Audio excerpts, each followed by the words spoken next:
Hello.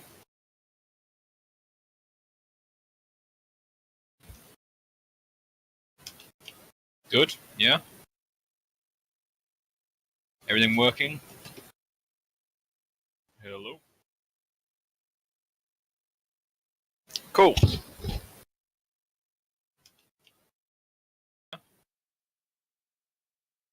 Everything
Hello.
Yo, Joe.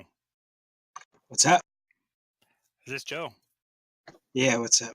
Oh, not much. How's it going? It's Kevin. It's going pretty good. Going pretty good. I watched that last. Well, I only watched a little bit of that last session that you were in, where the undead one, and I was laughing because that was like the vape session, because like you were vaping, John was vaping. I'm not sure if anybody else was vaping, but it just seemed like everybody was. Deep niche, bro.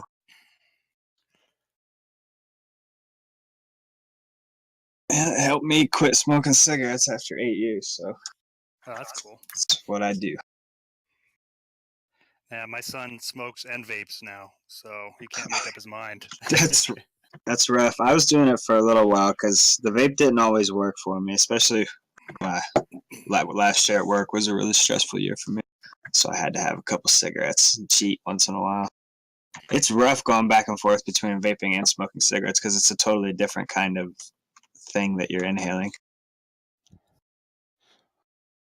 Yeah, I don't know. I've never tried vaping. I've smoked, but I don't normally smoke. So I don't know. I was lucky. I guess I never got addicted. So Yeah, I actually didn't even start smoking cigarettes till I was 21, and it's because I was going out to the bars with everybody, and everybody was smoking and having a good time. I was just like, hey, let me get one of those. Fuck it, I'm drunk. yeah, exactly. And then around that age, of course, we were going out to the bar all the time, so I just picked up the habit. Hello. Hey. I finally found the majestic voice. Nice. So you must be Lewis. Yes, I'm Lewis. All right. Thank you for running today. No worries. I do have to give the warning.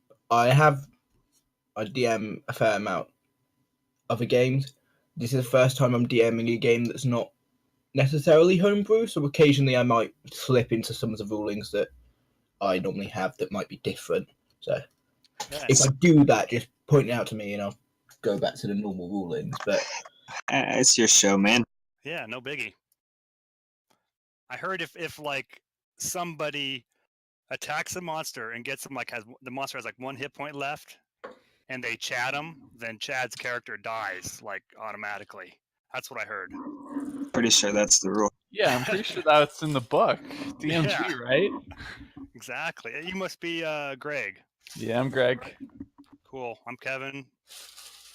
I'm psyched to play here. I guess Tom is playing. I haven't played with Tom in like forever. Yeah, me neither. Yeah, apparently I've got a safety net with Tom and Chad. Yeah. Yep, that's true. But no, I'll continue.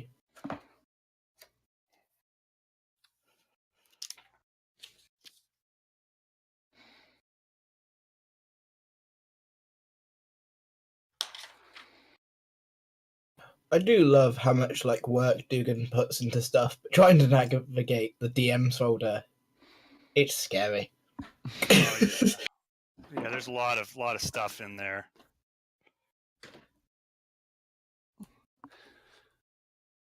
Yeah, when I joined the group, it became apparent that he is just about the most dedicated DM I've ever seen.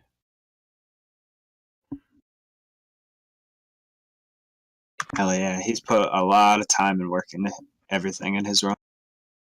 Yeah. I'm certain there is most likely somewhere in the DM's folder a note of it, but just in case, am I able to get everyone's passive perception? Let me check it real quick. Does John probably wants us to record this, right? He has It's going. currently being live streamed at the moment. Do we need to go on Zoom then? I don't know how to start Zoom, so okay. I'm able to join it, but I've got no knowledge of how to actually get it started up. You and me both. I'm the same way. All right, what am I giving you? Passive perception, right? Yeah. All right. Let's see. What do I have here? I have a 15 because it's 10 plus what your mod is, right? Yeah. Yeah, Yeah, because and it's that's his my weird best. cheat. That's my best score there. Oh, I don't get anything if I'm skilled in it, do I? Like you don't get an extra bonus in passive perception too. Like you don't I add your mean, proficiency bonus to it, do you? it's all together. Because my normal thing is +8 because I can add my proficiency because it's one of my skills that I'm proficient in. So I don't know if my passive perception would be 18 or if it's just 15. I don't know. I'm not I a DM. mean, what's the bonus showing up as? +8. Yeah, it should be an 18. Okay. Like I said, I didn't know how you're supposed to rule passive perception versus regular perception. If it's just your mod or if it's a skilled thing, if you can add your Yeah. proficiency. But so cool. I have 18 and Yeah, that's a good question as well. What level is everyone? It's totally not, so I know who to throw enemies at more often than not. I'm level 6. Hey, I'm fine having enemies thrown at me. I'm really trying out one of the new feats from Xanathars, and hopefully I should have plenty of HP because of it. Is Xanathar's worse than money? No. Okay. Yeah, I mean, almost everything in it was either from Sword Coast or from Unearthed Arcana. So there's very little content in it that isn't already free. Oh, that's a bit disappointing. I'm really glad I didn't go get it the Yeah. moment it came out. I mean, they tuned some stuff. Like the version of Hexblade they have in Xanathars is much better than the Unearthed Arcana one, in my opinion. But yeah, it doesn't have that much that's new. I think the only thing that I really love from it that is brand new is the common magic items. They just came up with some really low level magic items that are just fun. Like what in particular do you Let's- like? Let's see if I can find it in the book real quick. Oh, I won't find it in that book. Does anybody know what Tom Taylor is playing? I don't know anything about his character. Or actually, wait a minute. Its name starts with an F. I remember that because I remember seeing him talk about it on the Facebook post. I don't remember what he does. What he is though. He's like Fagrin or something is his name. Something like that. Here's one of my favorite common items, the Cloak of Billowing. While wearing this cloak, you can use a bonus action to make it billow dramatically. So it's good for making a good entrance or an exit. It is. They have a couple that are mildly useful. They have a hat for wizards that can be used as a spellcasting focus, so it just frees up a hand from material components. And then once per day, you can try and cast a wizard cantrip that you don't know with a DC 10 Arcana check. And I think they have versions of that for druids and warlocks as well. Oh, cool. Yeah. Sounds pretty cool. Oh, and the mystery key's good. It's a key that has a 5% chance of opening any lock, and then once it unlocks something, it disappears. Yeah, that's pretty cool. I wish I'd known. Yeah. That there was new common magic items. It has been fun just throwing them at my players because they've all been designed to have little to no real power, but they just are fun ones to have.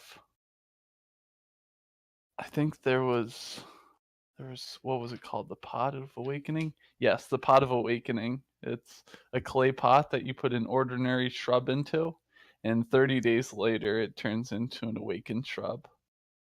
Oh, cool. So you can Man, just, I'd love that. yeah.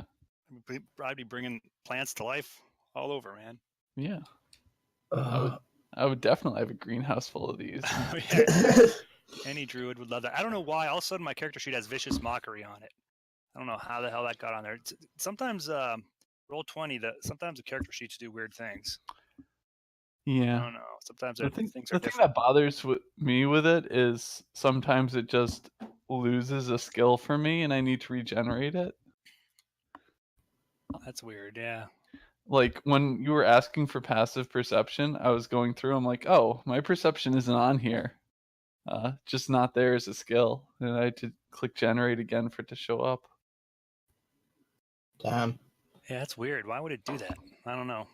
It's definitely like if there are scripts applied to this campaign that interact with the sheets, like there's a set of scripts for interacting with shaped character sheets. Whenever they update, I think they can do stuff like that. Oh, maybe. Yeah.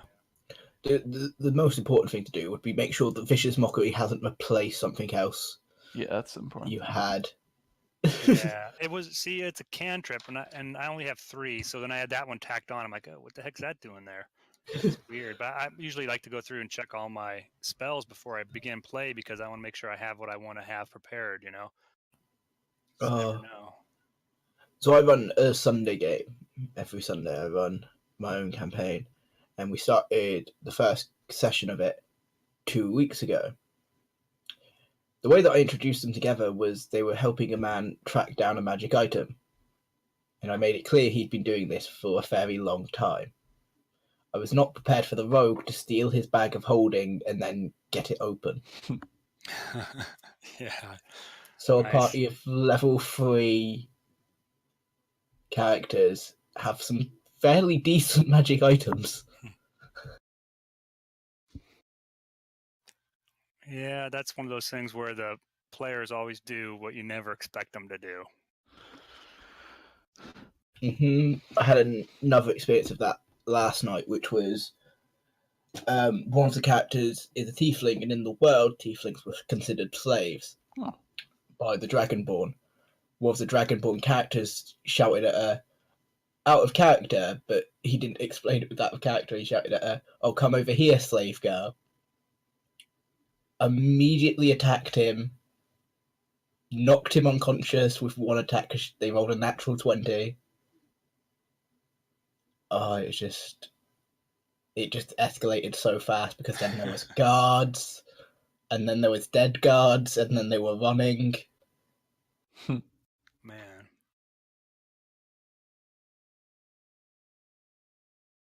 Does this adventure is like I kind of wrote it up and I wanted to make it kind of pretty open ended, but it was basically just like Varn Ashbeard saying, "Hey, go over and search this part of the city, you know, that we haven't been to yet or whatever." But would I have known if this was like a water adventure type thing? The reason I ask is because if I knew there's like, oh yeah, we're gonna go into a lake or whatever, then I'll keep water breathing the spell, and actually I'll just cast it as a ritual before we leave. But if not, then I'll be like, I'll just flip out that spell. You are aware that it's a segment of the sewers of Morningstar, I'd say. Oh, it is a segment of sewers. Okay, that one mightn't be worth taking then. What do you guys think? Yeah, I mean, I'm not going to have any ability to really breathe underwater, so someone in the group should have that. Well, I mean, I can have it on my own because I can transform into something like a crocodile or whatever, or a reef shark. Well, that's but true. I could also cast that spell right before we leave, and then as a ritual, and then like we all get water breathing. I think it's a long time. I don't know how long that lasts. It's like 24 hours or something crazy. Maybe it's 8 hours. Anyways, I thought I clicked on it. Oh, it did. Okay. Let me see what that says. Oh, see, it is 24 hours. That's crazy.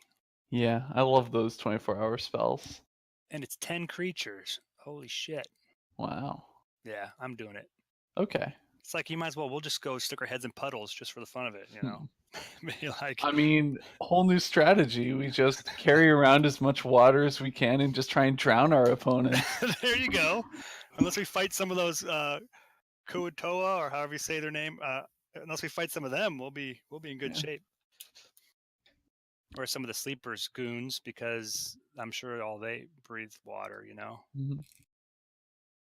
So this is only my second session in this campaign, and the first session I was in for about 2 hours before I realised it's 2 o'clock in the morning, and I'm more tired than I expected. Right. I think we can avoid that. Yeah. Like, it's 6:30 over here. I think we're just waiting on Chad. Yeah, you know what? If he doesn't show up eventually, we'll just start without him, because it's not like Chad never gets a chance to play. I don't mean to be rude or anything, but it's true. He like plays the most out of almost anybody. So like, if he's not showing up and we're all sitting around here, we might just want to start, you know. Yeah, because I'm just trying to check the Facebook, because I'm certain at some point it said he wouldn't be around till 4 p.m. Yule time. Oh yeah, see, that's like 3 hours. So Clearly, he went ahead of us. Obviously. yeah, obviously, right. And we'll probably rescue him. He's probably getting his butt kicked right now, getting his other arm chopped off or something. Did you guys see or like listen to that episode or watch that episode No, on I didn't. on Twitch or whatever? It was interesting because I was in it, and he yeah, he stuck his arm right into Roper's mouth. Like, what were you thinking? Interesting choice. It was because he had a shield too, and he's like, I stick my shield all the way into its mouth and with my arm in its mouth. And I was like, all right. Everybody knew what was going to happen next, and yep, it happened. Got his arm bit off. Oh, that's brilliant. Oh well, you know what? The thing was, he did it to save somebody else, so that's what makes it heroic, right? Heroically stupid, but heroic. Yeah. Oh well, that's Chad for you. He'll jump in front of a train. All right, what was I doing? I was looking something up. I just realised I need to change my name in the game, because I'm not playing Reyes anymore. I'm playing my Song of the Sword character. He's a chaotic bastard. Says you're Hadrian on your name. Yeah, I've literally just changed it. Yeah, go into your name thing, Greg, and you can like yeah. you could change to your character name or something. That Oh, way people remember it easier. It's been ages since I looked at this character sheet. He had a wisdom of 9, and that seems to be a common trait for most of the characters I play. They all have fairly low wisdom, so they all do fairly stupid stuff. Well, my characters usually have pretty high wisdom because I like to play paladins and clerics and druids and stuff, and they usually have really low intelligence. So it's usually hard to role play that. You know what I mean? Like, I guess I'm just not book smart. Yeah, they're life smart. They're just not book smart. Yeah. Right. Like, one of the funniest things that happened in the Song of the Sword, in my mind, is we were fighting some giants, and I went up to one of them and essentially cast. Oh, I've got to remember the spell, because he's an arcane trickster.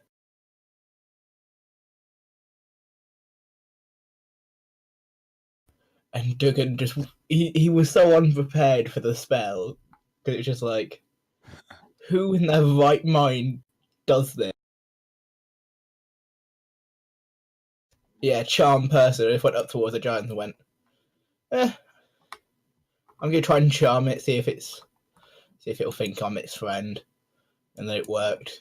And so there was this really good conversation between us and this giant that was just like, friend?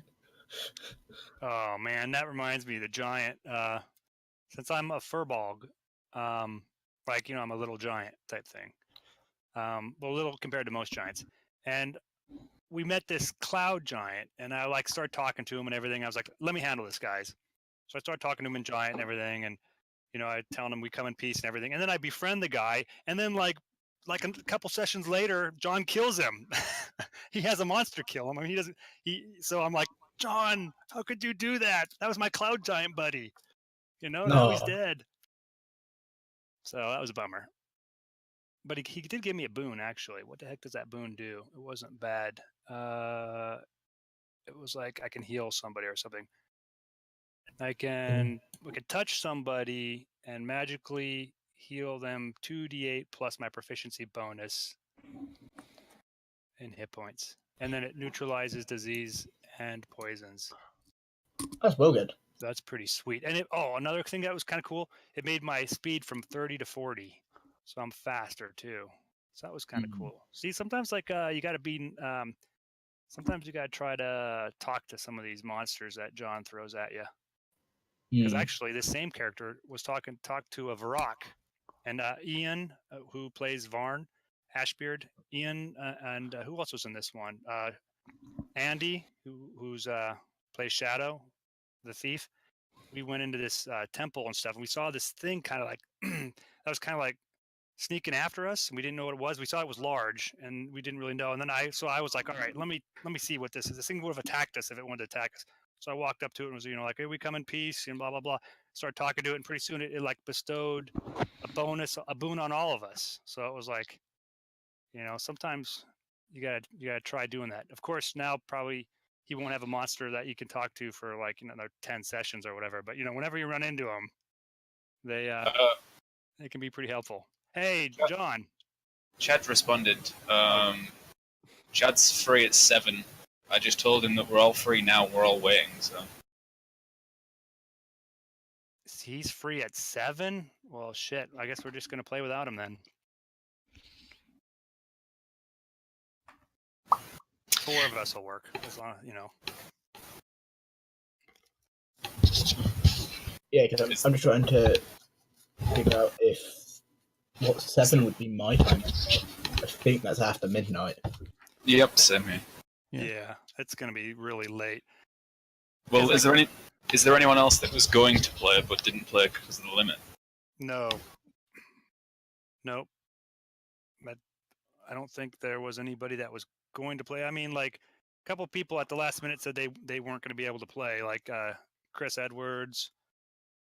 Who else was like that? But yeah, I don't know what. I thought it was pretty clear in that email I sent. I guess I said play between 1 and 7 Eastern Standard Time, which means if he can play at 7, that's too late, because that was the end time. Yeah. I was like, there's no way we're playing after 7 p.m. It's between 1 and 7.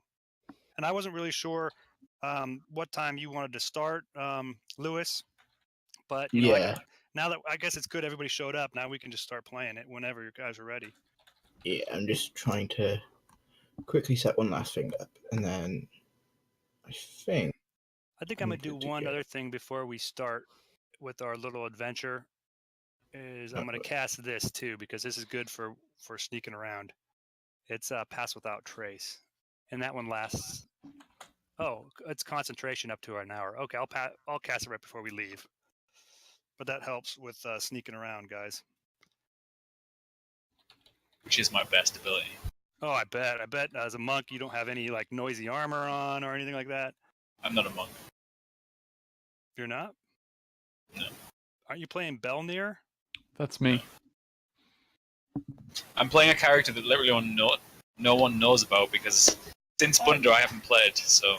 Sorry, this is Tom. I thought it was Greg. I don't know you guys' voices enough now. I mean, I know yours, Tom, but for some reason I thought you were Greg. So what's the name of your character? Is it that Fagrin guy or whatever? Yep. It's like Faegrin, something like that? Bottom shell. Yeah. Gatus. Pronounced Fagrin Gatus. Cool. And nobody knows about your character, huh? What are you, a rogue? Paladin Rogue. Paladin rogue. Wow, that's weird. Yeah, that's because I Iron Manned as a paladin with really high dex and nothing else. And I was like, fuck, and then I just multi-classed Rogue. Sweet. Tom, are you a fellow Brit? Yes, I am the original Brit of this game. Oh. It's true. He used to fall asleep when we'd play because we'd start like at 7 p.m. our time, which is super 12. late. Yeah, 12 your time. And we'd be playing, and pretty soon it'd be like the end of the game session, and we'd be like, where's Tom? I don't know. He fell asleep or something. Oh, man. That happened in one of our sessions. I think you were there, Joe. Unless you couldn't make it that session, but... No, I remember, yeah. It was one of the ones where Joe was a doppelganger. Yeah. When I first started running the Sunday campaign that I run, the original group was all Americans, and for some reason the original start time was 12 p.m. their time. Crazy. So I'd wake up in the morning at 7 o'clock in the morning. I'd just be like, it's morning now. I can get up. Oh, I've got D&D. It's a Monday morning. Yay. Oh man. They must have all been West Coasters then. There's one person who had it at 2 a.m. and then not. I pointed out to him, I was just like, why are we starting at 12 p.m. your time? We'll move to a more sensible time. And so it moved to a slightly better time for everyone involved. Not for me, because it just meant I couldn't have a lion. To be fair, when I first met John, I was unemployed, so it didn't bother me. And then I moved on to part-time work, and I work late hours. So, but now I'm in education again, so I can't really play. Yeah. Not late at night and stuff. Yeah, 5 in the morning's a bit too much.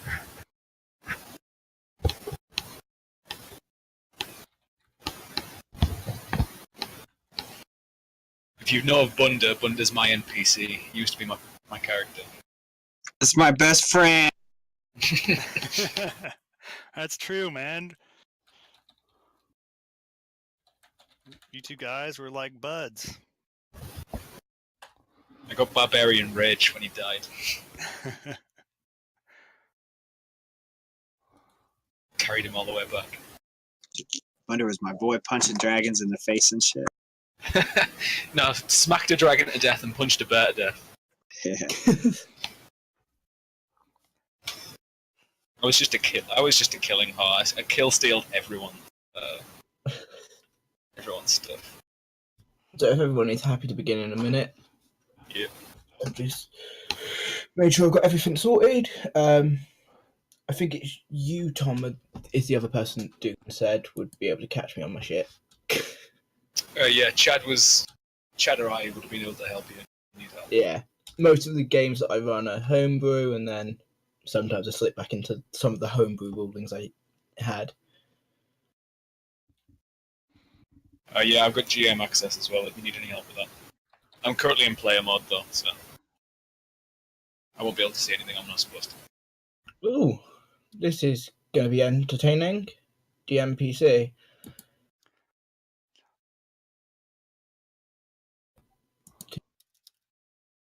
In order to cheat, I'd have to restart Roll20, so don't worry. Does anyone know which token is Chad's? Yeah, he's the demon one on the end. That one? The one that I've just moved slightly forwards?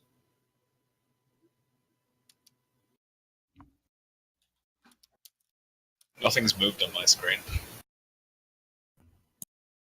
I'm gonna Oh, never mind. I was on the wrong thing. Yeah. Okay.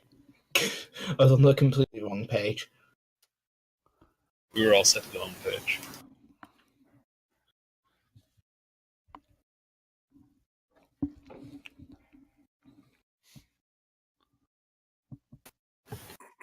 So someone might have to give me an intro because I haven't played in this half of the campaign yet. Like, how long have we been at this camp? How many days has it been since Hilton's been like terrorized? Oh, gosh. That's a good question. It's not a lot because there's like a couple days a week at the most. Sometimes it will just be 1 or 2 days. So I would have to guess about 30, like a month maybe. Does that sound right to anybody else? Okay. So, yeah.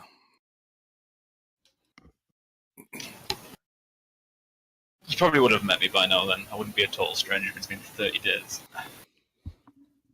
So if your character would have had any reason to, like the person who's kind of running the surveys, as they're calling them or whatever, to go out and do exploration out in the city is Varn Ashbeard.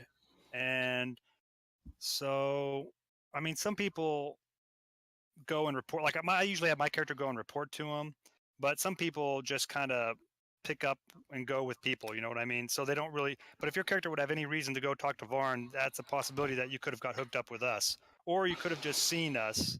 No, I think where I was going to do it is being a paladin rogue. Probably would have hung around with Patrick Madigan for a while, and then changed my mind after, because Patrick Madigan doesn't work in the best of ways. I've still got some morals, so I probably worked with him for a while and then decided I'm going to do something a bit more noble. Patrick Madigan? Patrick Madigan, yes. I know that man. I watched him get his brain eaten in Song of the Sword. Oh, that was just a different Patrick Mardigan. Alternate Yeah. universe. Alternate Right. universe, especially now that Hadrian's here, which is all kind of confusing. Well, I am definitely hanging out with you specifically because you seem like a lawful bunch. Wouldn't want to be rubbing elbows with a chaotic and disrespectful lot. Yeah, well, yeah, we're definitely lawful. I don't really know about Fagrin, though. Don't know much about him, but the rest Yes. of us we're pretty good in general, I'd probably say I'm lawful neutral if I had to put a finger on it. So my only question is, whereabouts would you like to start? Would you like to start gathering as you're gathering people for the group, or would you just like to start as you've gathered everyone up and you're heading towards the sewer? I guess I'd like to start as we gathered everybody up and we were heading for the sewers. Unless like, I guess it would be nice for me to introduce myself, to be, since I kind of organize a group, I'd be like, I know most of you out there. There's a few new faces that I don't know very well. My name is Farron Gothels. I am a druid, and to be honest, I'm not too happy being stuck down here in a cave and being away from nature. I'd much rather be out of here, but I'm trying to make the best of it and to help this whole camp out, and I'm hoping eventually we can find our way out of this mess. So I'm feeling better now. Actually, some of you may know that I had a curse on me and the sleeper was influencing my behavior, but I'd like to make you guys all feel good, and I want you all to know that that is no longer the case. I've been totally healed. I'm in my right mind. I can confirm I was the one who dispelled you. Yes, he can confirm. My buddy Stenin, he's known me for a long time.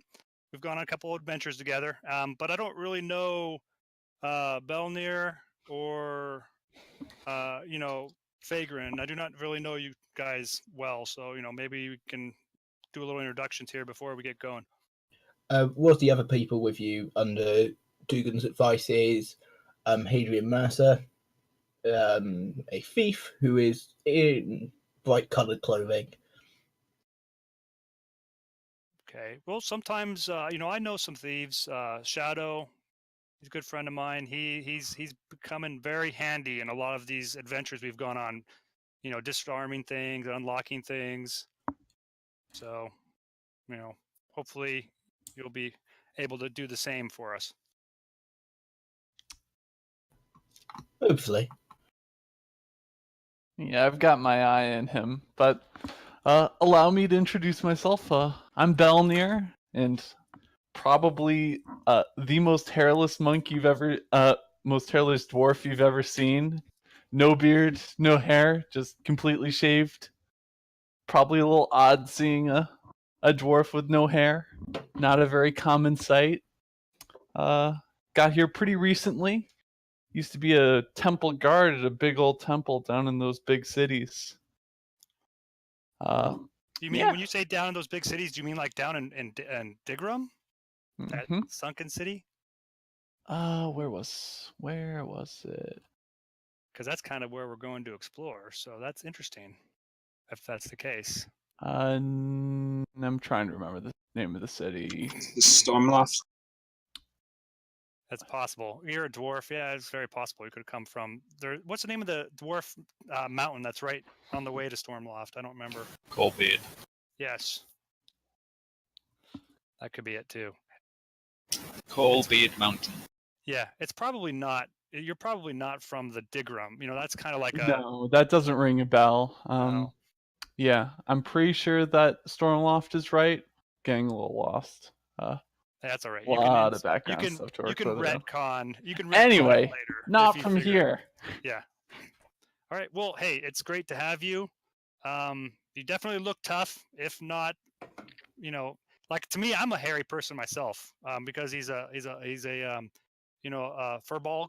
So he's Mhm. like totally hairy. He like has fur and stuff. So he's like, hey, I'm not gonna, you know, it is strange to see a hairless dwarf, but I'm gonna try not to say anything. All I'm right. gonna bite on my finger here. It's a sensitive topic. Yes, I'm not gonna say anything. It could be a religious thing. Who knows? It is a Right? religious thing, See, it's a but religious thing. doesn't go off very well with other dwarves. No, I bet not. I bet not. So cool. It's a pleasure to meet you. Hadrian does jokingly just goes, "Oh, well, between the two of you, at least you've got a normal amount of hair." Good one. That was a good one. Well said. And between the two of us, we have a respectable amount of moral.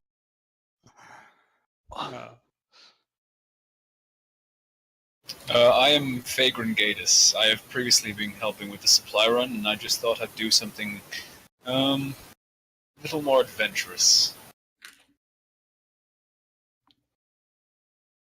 Well, we welcome you. You look capable. Are you like wearing armor and stuff, or Half plate with a Okay. buckler shield. you definitely look capable? So, we're happy to have you here. I will tell you guys this. I've been out there a couple times. I'm going to cast Pass Without Trace on us, so which will help us in our stealth, which could be very helpful. Either we'll sneak up on things, or we maybe won't attract as much attention and get attacked as much. But just want to let you know to be wary. I guess you've been out there before, Fagrin, right? Yeah. Yes. So you've been out there. You know what it's like. I don't want to preach to the choir here. All right, guys. We'll head out there. Who wants to lead this? I don't have a problem leading it. I'm not the toughest person, though. So if anybody else wants to go first, I'll go second, and we could do something like that. Pass Without Trace is a +10 to stealth, isn't it? Yes. I believe. Yes. It's pretty Okay. handy. Yeah. That's good for Hadrian. The only person that really doesn't help is Joe. Disadvantage +10. Doesn't really make much difference. Maybe Stenin should go first. I'll go first. Sweet. All right, we'll plan on doing that. Tom, what is your passive perception and your level, by the way? I'm level 5. Ooh. Passive perception is...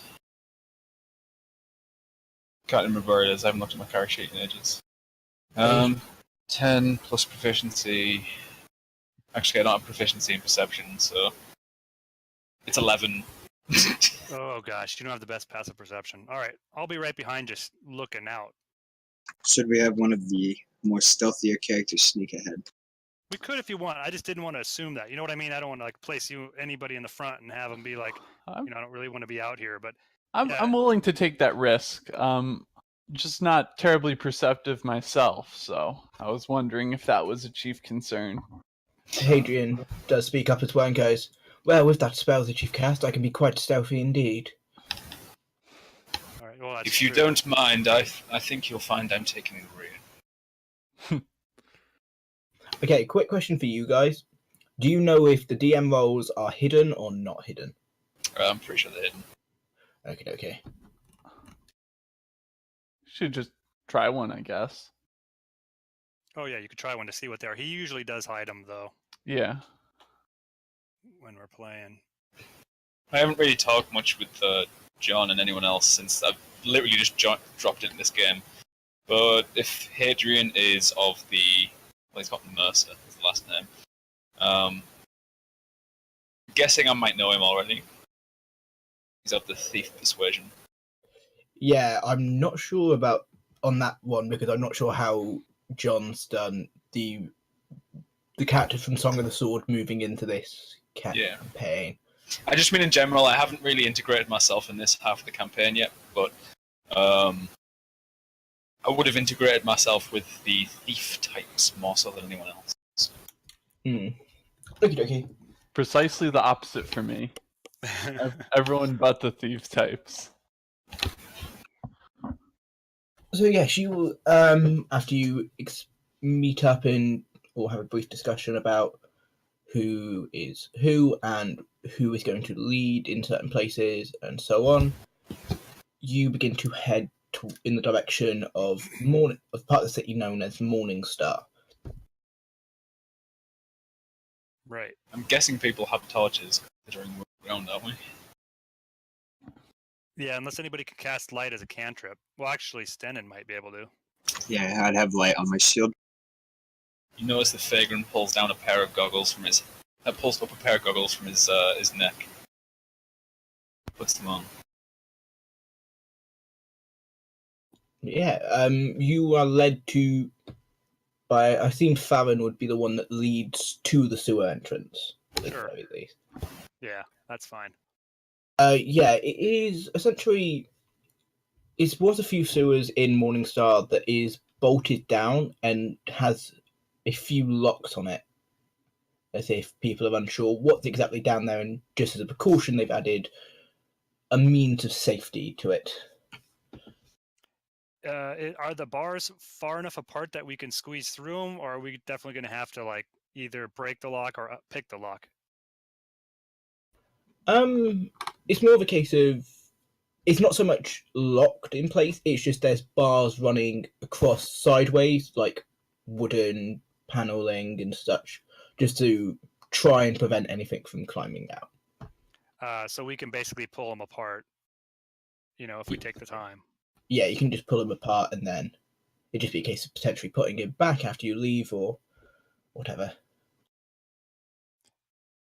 All right, guys, let's pull these apart. So take them all apart, pile it up on the side.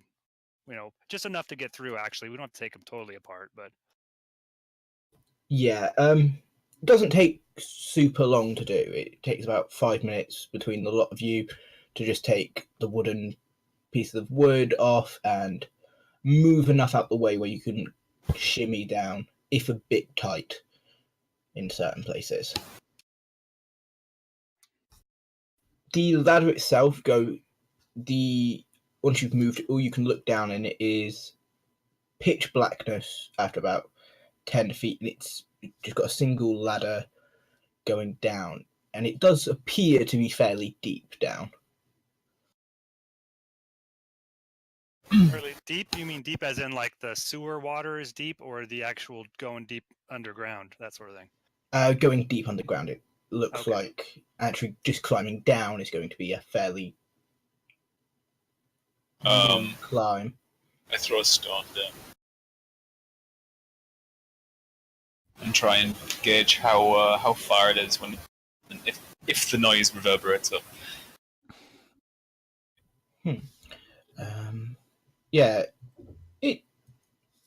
your guess is probably around 20-30 foot deep, somewhere between there. Okay. What do you guys think? I'm thinking maybe we should tie a rope, and that way we can climb down. It'll be easier climbing down and also climbing back up if we need to. Did you say there was a ladder or no? There is a ladder, yes. Oh, there is a ladder. Sweet. What condition does the ladder seem to be in? It's not so much an actual ladder, it's metal bars built into the stonework, and some of them appear slightly rusted, but appear to be able to hold your guys' weight. If potentially a bit slippery, or the slight chance you might cut your hand on a bit of the rusted metal. I'd tie a piece of rope just in case. If the Vagrant turns to Farron. One can never be too careful. I agree. That's a good idea. So we'll just do that. We'll use the existing metal pieces, but if they start to give when we're climbing on it, we can grab the rope. We'll have it be right next to us. Yeah. The climb goes fairly well. A couple of times there is the brief moment of, oh, this bar seems slightly odd. Maybe a shout goes up telling people to mind it, and you just grab the next bar or grab the rope for that bar. But it's a fairly easy climb down, if a bit tiring to some. All right, so I'm guessing it's just pitch black down there, except for we have our like light on the shield and everything. Yes. There's a should be moved to the map layer now. Yep, we are. Yeah, when you first arrive down, you are in a very large chamber. It's oddly shaped. It seems rough. The walls slightly not as polished as some sewers can be. More as if this at one point was more of a mine than a sewer system that has later been expanded into a sewer system. There is a particularly foul smell coming in through the main doorway. A skeleton lines the entrance, and there are rusted and tattered pieces of paper or bits of what might have been armor at some point spread across the floor. There's also a thick layer of cobwebs over the floor and even across some of the walls. So do we don't actually see any sewage right now, though, right? You don't see any sewage at this point in time now. Okay. Well, I guess I'm gonna just move up a little bit and just try to get a good look at everything around before we move forward. We can smell like sewage coming from over here, right? From that direction? Yeah. It smells a bit like sewage, but it's a slightly fouler smell as well, more acrid. More like death, or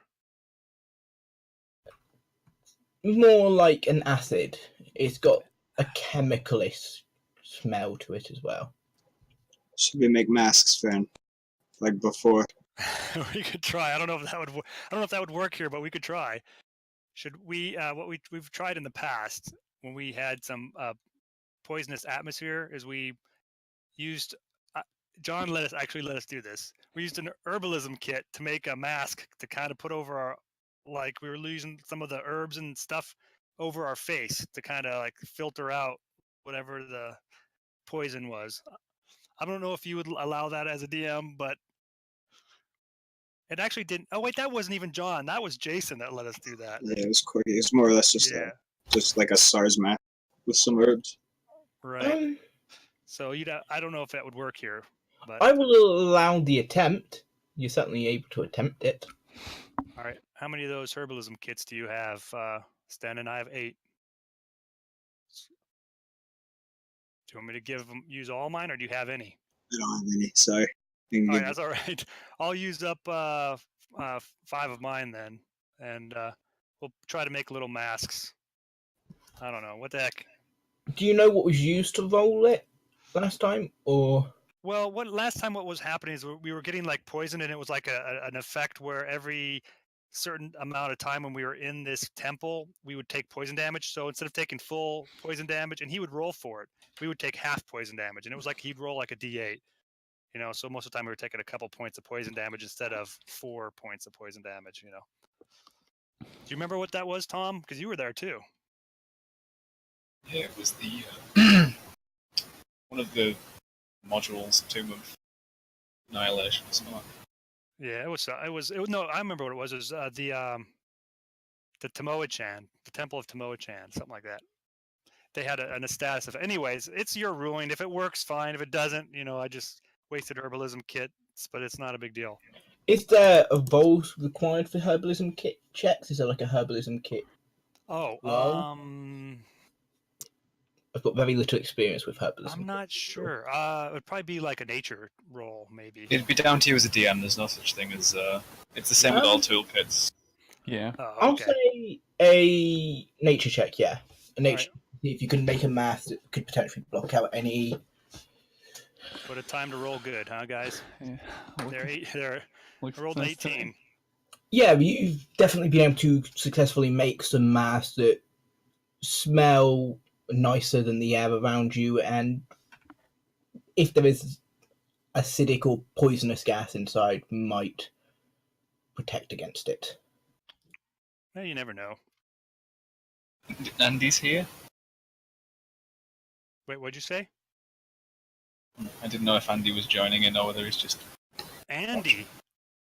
Hey, if that's you, Andy, come on in, man. Anyways, so yeah, who wants to go forward? I mean, I can if you guys want to, but I think I'm a pretty safe bet for going first. All right, we should Dealing still. with poison is one of my specialties. Excellent. So less risk. Okay. Plus, we still have pass without trace on. I think for lasts an hour, so I don't know how long it took us to get here, but. Vagrant just looks towards the dwarf and he's like, "Be my guest." All right.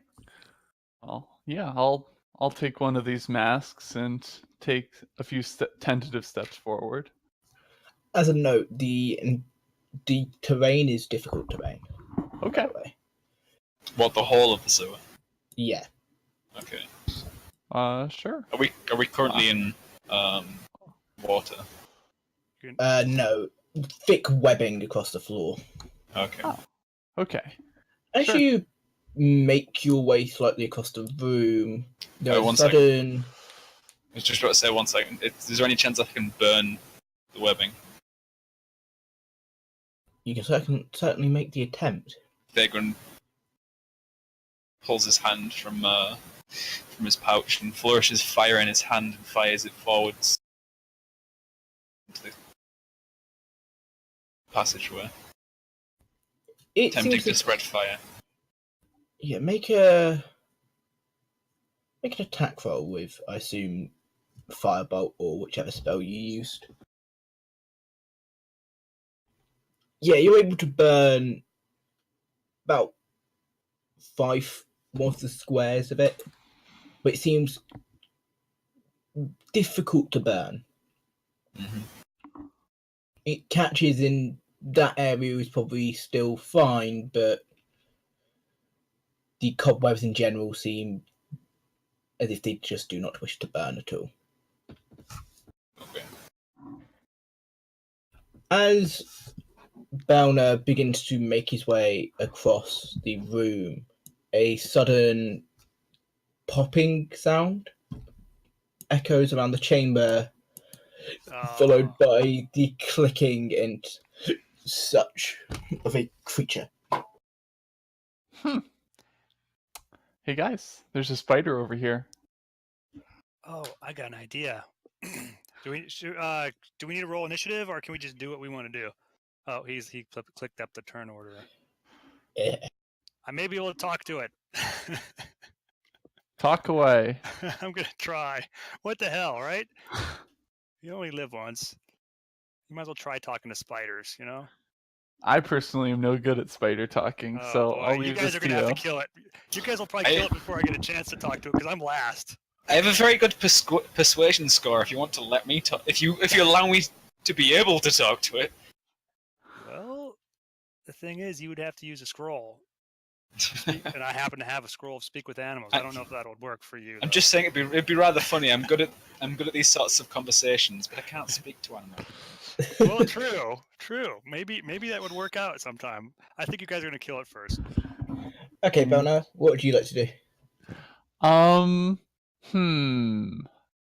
I think that I'll just take a dodge action and wait for them to try diplomacy first. Okie dokie. Well, unless Farron even said let's try talking to it yet. Well, well, you know what? I'm not moving very quick, so I'm gonna say you guys are gonna Stenin would just go up and kill it probably before I even get a chance to do anything. So that's fine. I'm all right with that. Step forward and swing. Yep, that hits.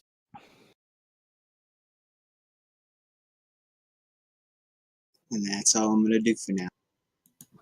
Yeah, with a quite meaty sounding hit, you don't manage to slam your morning star into one of its legs. The creature kind of clicking and clacking in pain.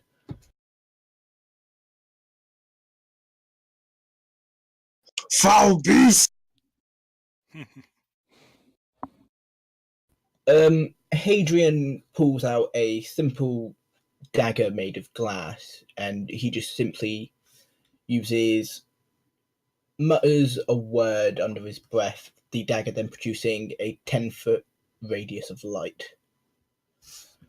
Ooh, nice. Cool.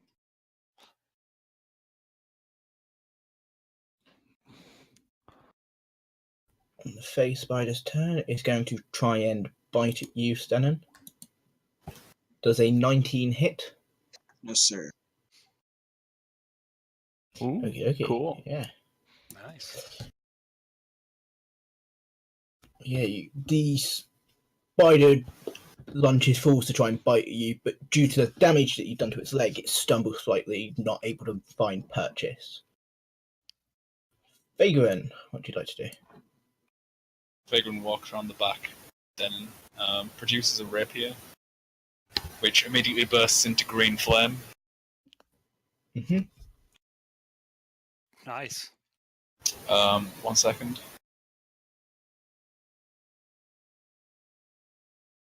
Yeah. And pierces it straight through its thorax.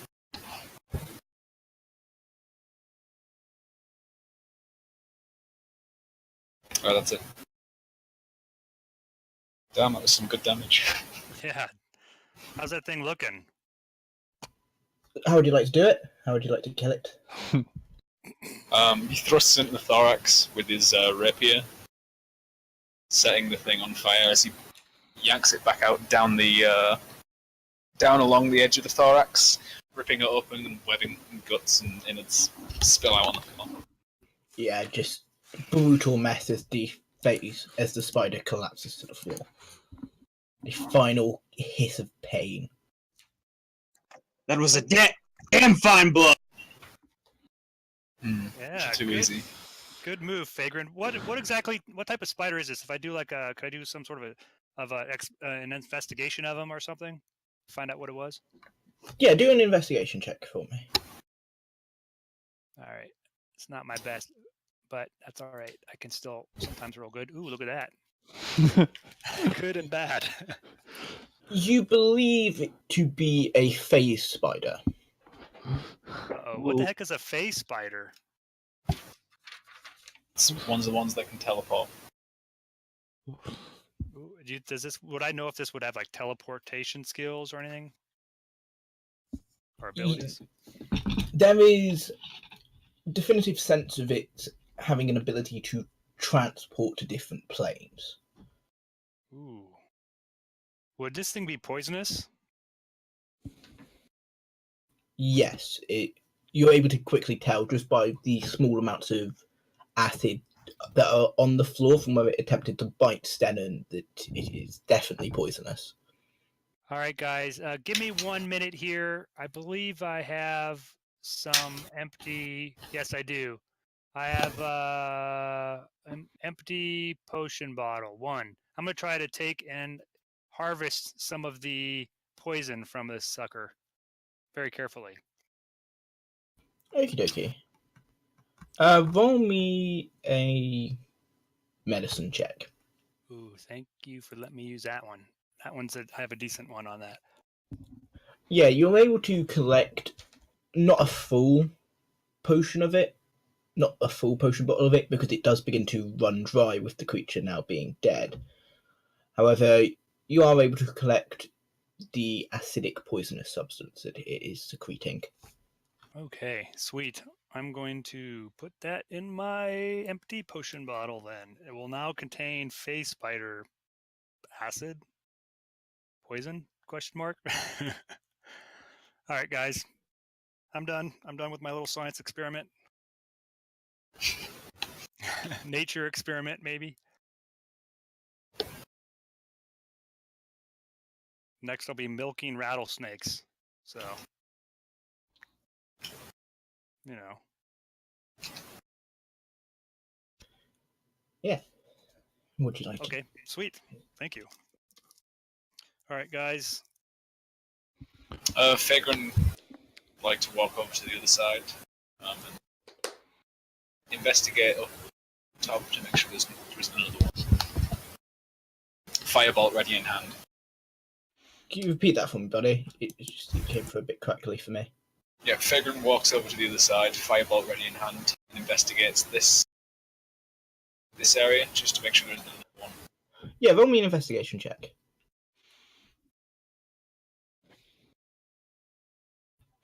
Yeah, you're pretty certain that there are no more of these creatures about, but you're not completely sure due to, as evidenced with the previous spider, their ability to shift between planes.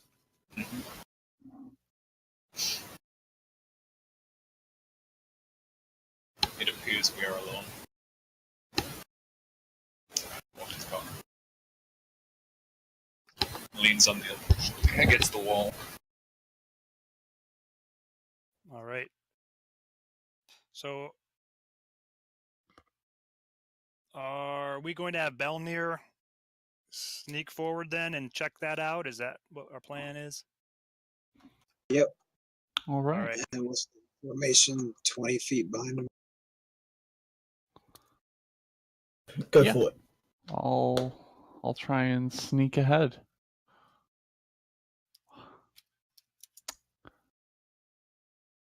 When you leave the first room, you come to what is clearly the main sewer tunnel. Even through the mass, the smell is beginning to reach. The herbs, the lavender and such that are inside, blocking the smell a bit, but even a few reach inside. The sewers are very narrow indeed, about 5 foot wide, and a channel of green filth just running down it. On either side, there's about a foot wide walkway. Uh, As you step out slightly, I need a acrobatics check. sure. Uh-huh. That's the end of the world. You do slip slightly. Your movement is essentially taken down to 5 feet of movement. Gross. As the poorly maintained pathways have now stuck to the bottom of your boots, and yeah, just removing any grip that they had.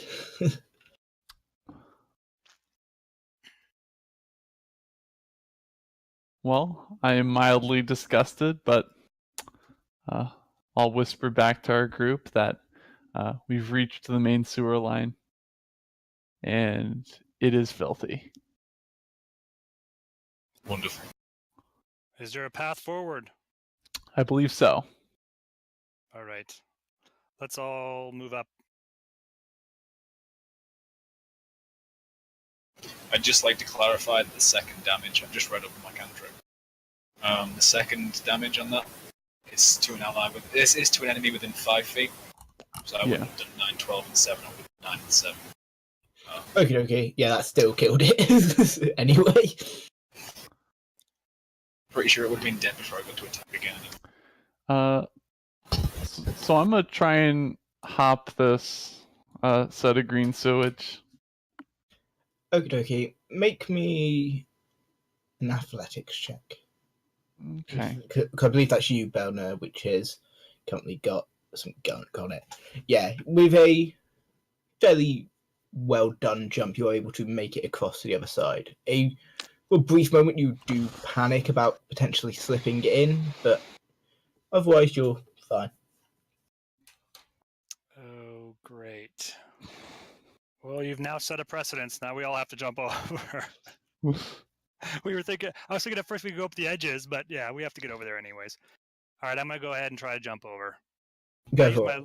my large giant legs to just kind of like walk over it. Yeah, the gap's only 4 foot wide. Oh shit, I might be able to do that then. Like if my character's 7'2", so I'll just roll though. That makes it funnier when I fall in the stinky water. All right, let me see. Where is this? Athletics, right? Yeah. This is gonna be good. Oh boy, a good one and a bad one again. Wow. Yeah, with ease, you just step across. Right, sweet. It's not hard, guys. See, Then world championship steppers here. following with a minor jump, Fagin coming across as well. Oh, watch it be the DM. Adrian is gonna friggin' fall in there. Um, Face full of Fagin- sewage. Fagin moves back to the edge, puts his rapier away, gets his hand out ready. You watch as Hadrian whispers a few words before aiming his hand at the water briefly freezing for a second as he quickly just goes, nope, and proceeds to Ray of Frost and climb across. Oh, nice. Good move. Stylish. Fair enough. Yeah. Okay. I suppose I will. I'm a try and clean off this foot of mine if I can. I don't particularly want to keep slipping. But due to the slippery nature of the ice and then the slick, poorly maintained passageway, as soon as he steps on the other side, he falls face first into the ground. Before we move on, Fagin peers down the passageways. Yeah, it just seems very similar, much of the same of very unmaintained sewer system down that direction.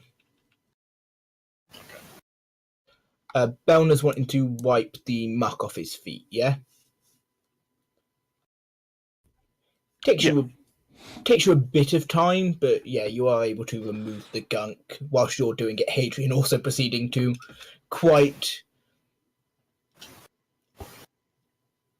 upset that he's made a fool of himself, proceed to do it as well, brushing at his blue cloak as well that is now covered in muck. All right. Well, once I no longer have the stanky leg, I'll continue forward.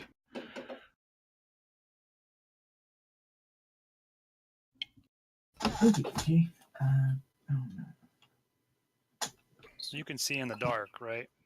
I can. Yeah. Yeah, you're able to make out slightly in the distance, not just through vision, you're able to see a fellow dwarven form, I can see in the dark as well, by the way. but you're also to make out the mild whisperings of a man who's lost his voice to a degree, just muttering, "Help me, Hmm. me." Well, as quietly as I can, I'm just gonna try and motion to my comrades that there are people up ahead. Want to keep this as quiet as possible. All right. Fagin puts up his hand and he's like, "Oh, don't be too hasty. We don't know if these people are real yet."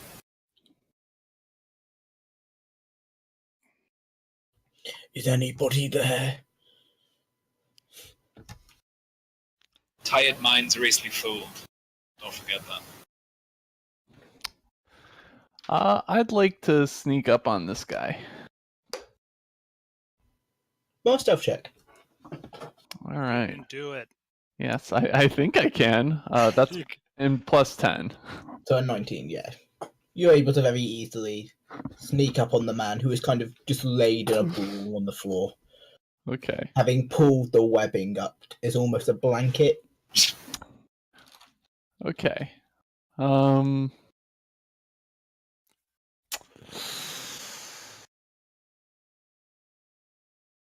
Not sure how I want to approach him. As you get nearer, you can see several bite marks in the arm currently above the cobwebs. Thick black veins running across where the bite marks have bitten him, and a look of deliriousness in his eyes.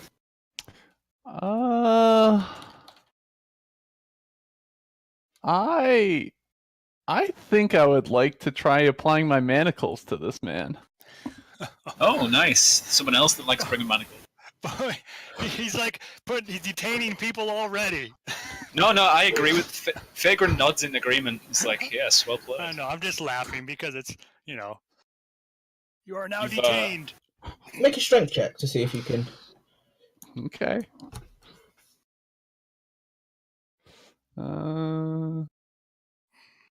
Yeah.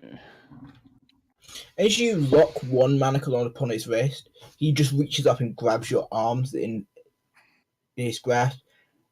The delirium leaving him slightly as he just begins to mutter over and over again, "Stay away from the water. Stay away from the water." I'll do that. Are you okay? That's funny. I'm gonna go up there too. Him now rocking back and forth slightly, just muttering, "Stay away from the water." Can someone help me with this man? I think he might be a danger. One to himself. Yeah. Would like to perform a medicine check to see exactly what's going on. Obviously, it's some sort of poison. Yeah, make a medicine check for me, buddy. Our good luck couldn't last forever. He's just really old. He's dying. Is that we can do? Wait, did you guys let me take a look? I might be able to figure it out, but I'd appreciate your help. Yeah. I don't know what to make of this man. all right. I think I saw some bite marks earlier. All right.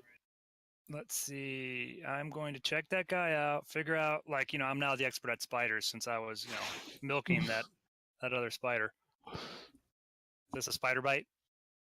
It seems that the spider bite was secondary to whatever he originally had. It seems like he had some sort of disease, be it a cold that went too far or whatever, and was sentenced to be in the sewers for some reason.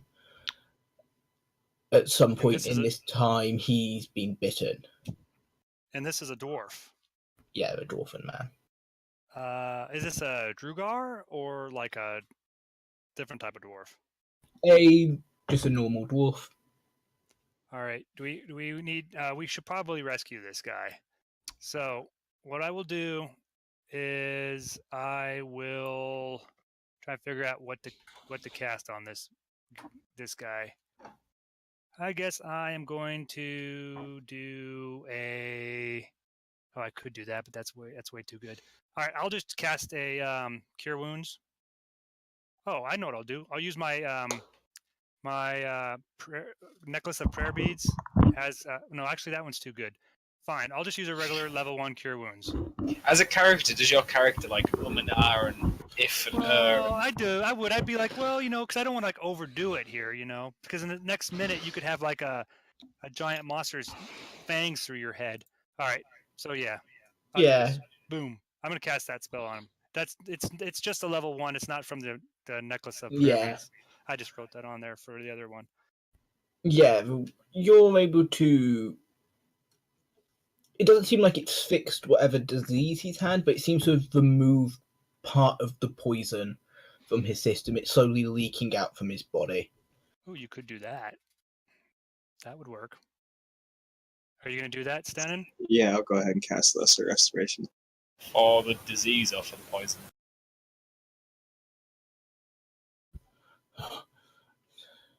Yeah, hopefully it's disease. I don't know. He blinks for a moment as if slightly unaware of where he is. He just goes, "Oh, hello there. How are you?" I'm slightly confused." Yeah, so are we. We found you here. What do you remember last? I was traveling from Seaguard with a convoy. Oh my gosh.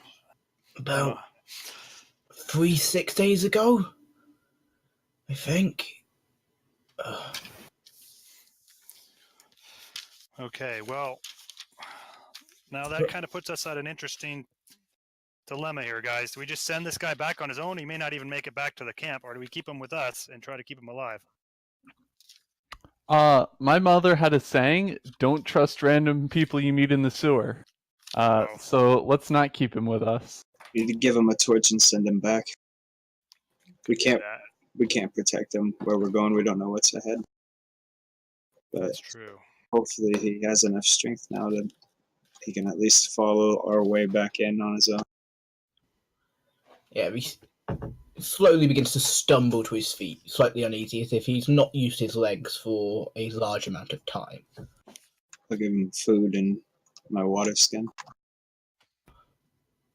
The moment the water skin is in his hand, it's opened and just straight down his throat, just drinking it heartily and helpfully, and just pouring bits of it around his mouth to fix the cracked and chipped lips. You might want to save some of that for your journey back.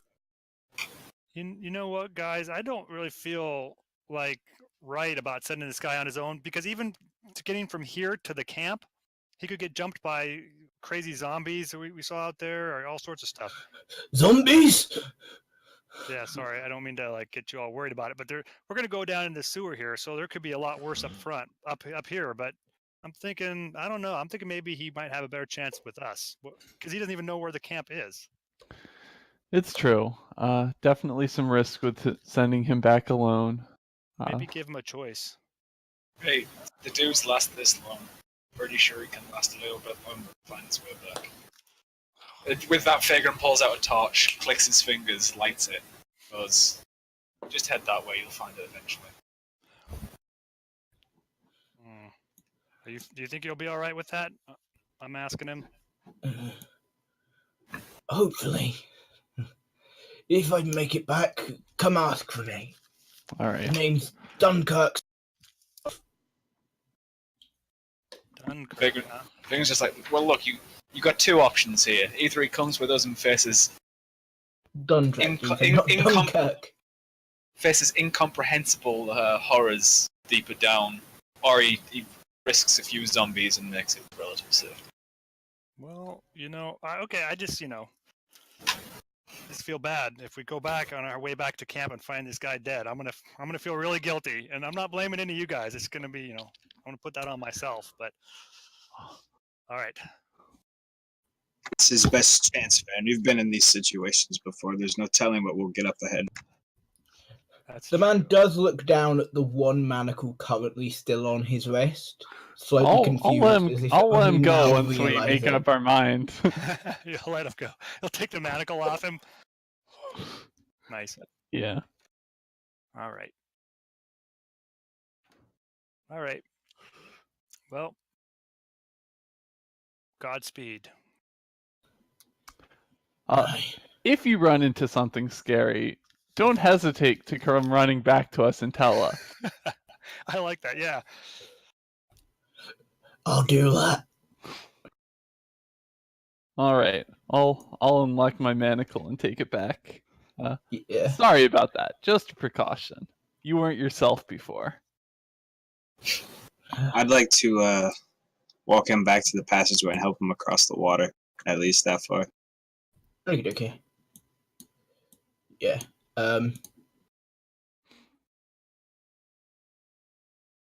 So are you tossing him across the water, or? I don't think he'd land very well either. With a surprising jump that you didn't expect an ill man to be able to do, he jumps clear across. Nice. You'll be fine. A natural 20. Nice. Begins to wonder what to do. All right, I feel better about that. Maybe we made the right decision. Only time will tell. It would weigh heavily on my heart if he gets himself killed returning home, but it'd be no better if he got himself killed journeying with us, or worse, if he led to our own deaths or injuries. Well, true. And things aren't always as they seem out here with the sleeper around. He takes control of people's minds and has them do all sorts of crazy stuff. So, you got a good point. Mm-hmm. All right. So which way now, guys? Look, there's a couple choices here. I'd like to go look around the corner over this way. Go for it. Right, go ahead. See what we're dealing with over here. Oh, tiny little space. Do some sneakiness. There seems to be a sleeping bag of sorts along the floor. It seems like before he was bitten, the disease took a hold. This had been sort of his little living space that he'd set up for himself. I'd like to look around it real quick. See what sort of situation he was living in down the sewers the last few days. There is a bucket in the corner. Even through the math, there is a very foul smell coming from it. All right. A sleeping mat that looks like it was used for a while and then was not used. And empty containers of water and crumbs of food. Okay. Well, I'll get back to the group. Anything of use over there? No, he had a very basic setup: sleeping pad, a bucket. Really not all that great of conditions. I can see why he ended up in such a state. That man was lucky to have survived, because with that size of a spider, you'd be surprised how much nourishment a spider that size needs. So maybe that just came around. I think he might have been saved for later. I wonder what else the spider had been eating where it felt it could just store its prey for a later date. Maybe. It's possible. But usually they bite them and wrap them up for later. Well, he is a dwarf, so resilient against that poison. Well, that's a good They very point. well might have. Likely is saving grace. Yeah. From a dwarf. Yeah. All right, let's go up the top way then. Do you want us to go sneak up there? And you're Mr. Sneaky. Check things out. Okay, I can Let him be sneak in Mr. there a little Sneaky. bit. Yeah. Just don't get yourself killed. Let's take a look around this corner. Ooh, more sewers. Yeah, once more in the general sewer system that has been dug out. Once more, the telltale signs of it having once been a mine. Okay. I see it's continuing pretty far towards the south. What about towards the north?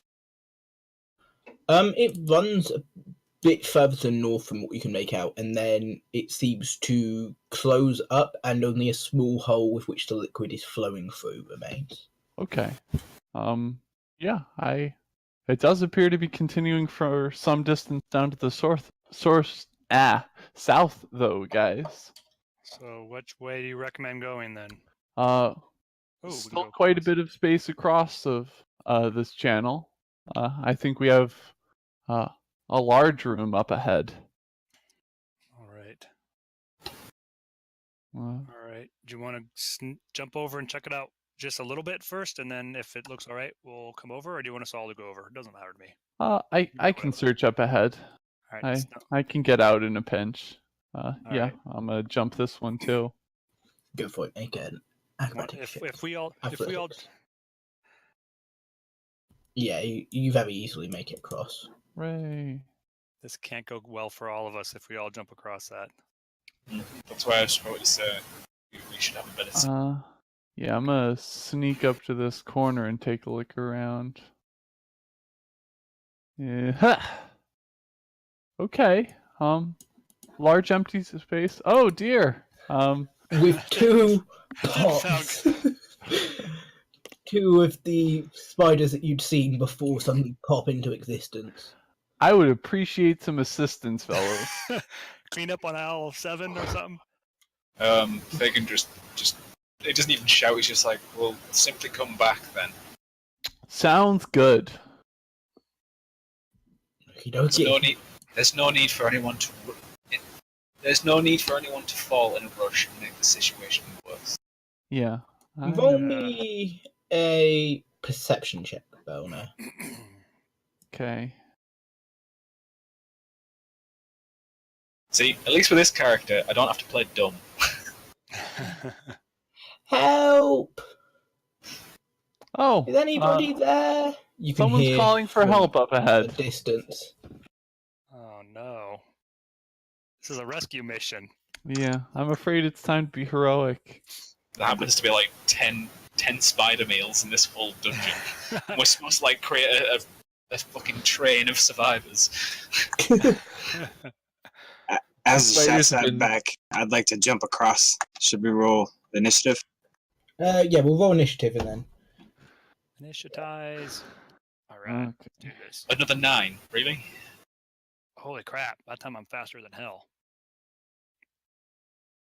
If I roll 9s for initiative all game, that's weird. Oh.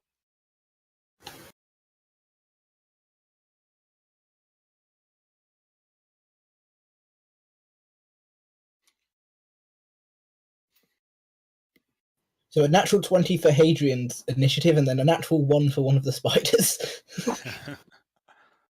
Oh, the close spider. Well, I'm a fan of that. So it's difficult terrain. Hadrian is just going to move up 15 feet. Then bonus action dash. Can one of these spiders do thunder damage just so my resistance comes into play?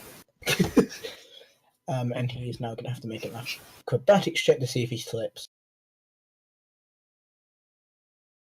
Fall. He slips for just a moment, but seems to catch himself just before the liquid. Now Fevin's turn. Oh, well, you know what? I hear what you're saying, Fagrin, but now that Hadrian's headed over, I would be very... Fran would be very tempted to just run over there and help him. So I want to at least run over there. Jump and hopefully not fall in the sewage. Go for it. Roll me I'm an wishing I had athletics. prestidigitation. So if I did fall in the sewage, I could just make it go away. Yeah. Don't forget, this is difficult terrain. Oh, that's true. How far did I move? Because I can move up to 20, because that would be half speed. And I need to... Did you say athletics or acrobatics? Actually, they're the same for me, so it doesn't matter. Yeah. You need a 10 foot run up to do a long jump. Okay. That's right. I rolled decent. To be fair, if he's not trying to land in a specific point, we wouldn't even need to roll. Yeah, Oh. you very easily jump across. If you have a 10 foot run up, you can jump, what is it? You strengthen. Modify, yeah. So if I move up to there, that would be half my speed. Yeah. Say everything's a difficult terrain. So can I see the spider up close? Actually, I don't have dark vision, so I'm kind of relying on the light coming from over there. So I might not be able to see. I can only see up to like right there. I can see what's his name, Belnir. Yeah, you can just make out Belnir. All right. You can't see the spider just yet. Just ahead of me, Farron. All right. I guess what I would do is, but I'm not going to throw like a spear into darkness or anything. That probably wouldn't hit. I'm going to cast a shillelagh on my staff, and then I'm going to get ready for next turn. Okay. So basically, buff up a little bit. Alright. Move back, I yell. Move back! Get in defensive positions. What are you doing, Stannon? I'll try to run and jump across. Okay. Yeah, you make it with ease. You do knock Hadrian for a minute, who had just properly wiped himself and is now just like, for God's sake. And then it's all still difficult terrain, correct? Yeah. Alright, I'll just double move. That's it. Yep, that's it. Okie dokie.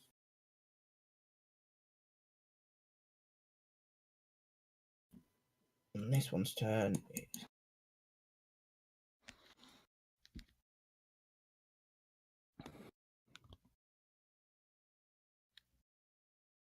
Come here. And he's going to make a...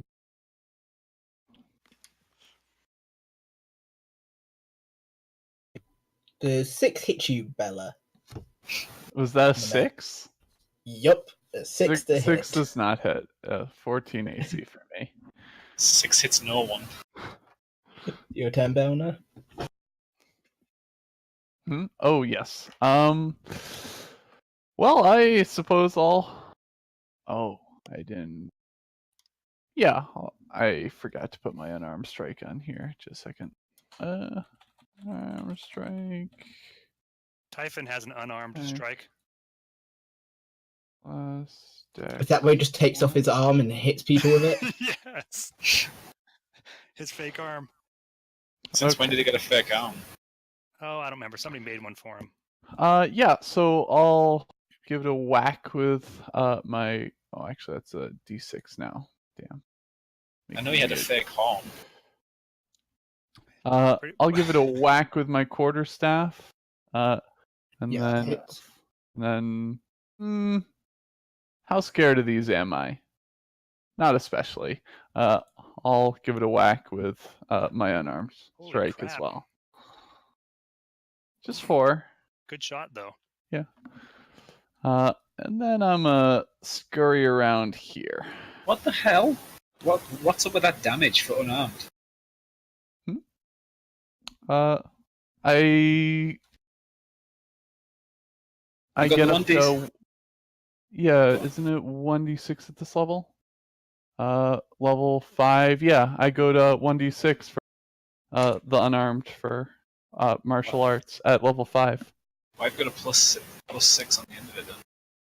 Oh, That's if it was a crit, right? Yeah, it's off the roll too. I only rolled 4 damage on that second hit. Okay. Usually roll 20 rolls if you automatically get max. I don't know. In roll 20, if you roll max, it just rolls the dice again. So you don't need to add critical damage in. Yeah, that's just what it's doing with the roll 2. But yeah, that 6 damage was off the crit, which I did not get. Fagan, Anyway, yeah. what would you like to do, Fagan? Oh, Ignore me. Ignore me with the crit. I thought I was reading into something else. Fagrin moves up to the edge.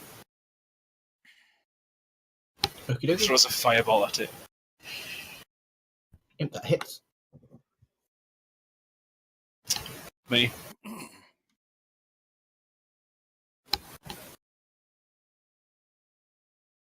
I'm done. On the other face spider's turn, he's gonna come out here. And also try to bite Belner. 21 hit you? It does. I need you take 8 points of piercing damage and 10 points of poison damage. Should be 5. Okay. Yep. He's dwarf, right? Yep. And then I need a constitution saving throw. Is that against poison? Yes. Okay.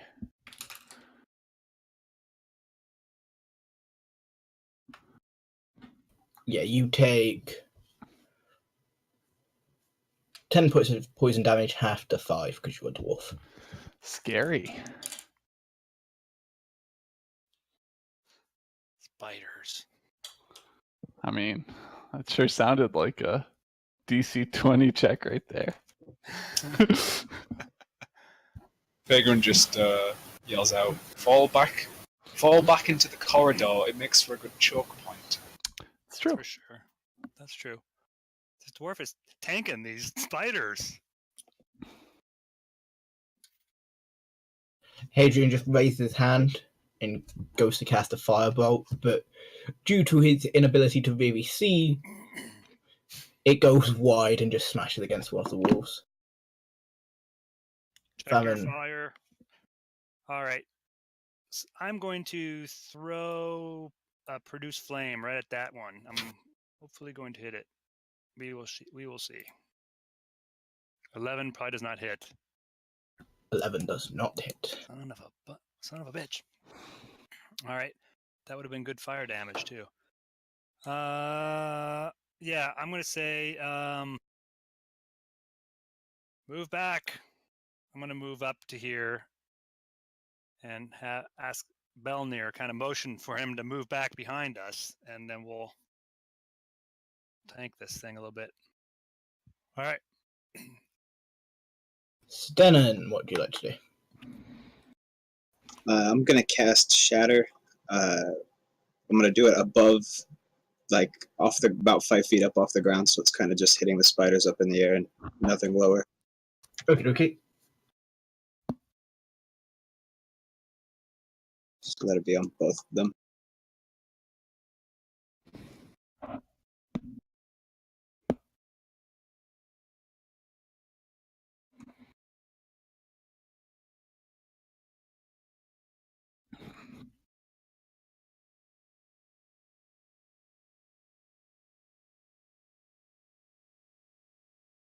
Well, The spiders begin to hiss in pain from the shatter.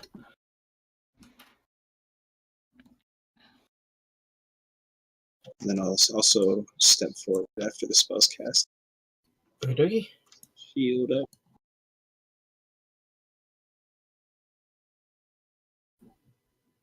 Okay. And are you making an attack, or are you just having your shield ready? No, I'm just having my shield ready. Just a movement action. This spider is now going to make an attack on you, Stenon, but 6 does not hit, so you are fine. Belner, what do you like to do? I am going to. I'm gonna start by going ahead with my quarterstaff, hitting it twice. Not with that one. Maybe with that one.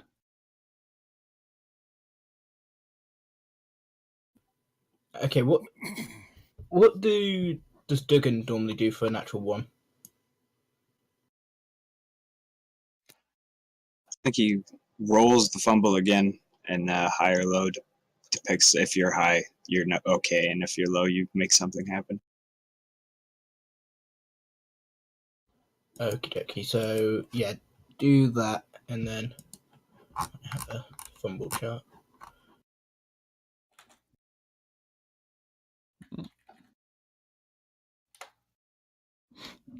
Low.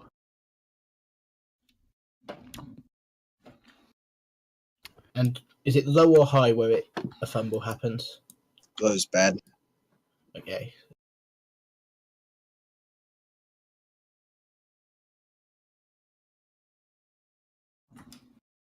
You become your own I lost you there. You Sounds become like- your own worst enemy, so you suffer the effects of the Bane spell, essentially. So make me charisma saving throw. Gross. Oh yeah, you're fine. Okay. Yeah, and then I'm going to take spend 1 key point to take dodge as a bonus action. Oh. Okay. And when I take dodge as a bonus action, I can roll 1 hit. I can roll 1 hit dice because of my dwarven fortitude feat. ooh, sounds nice. Yeah. Dighgrum, what would you like to do? And I'm gonna go ahead and move out of range after that, taking their opportunity attacks, if they so choose.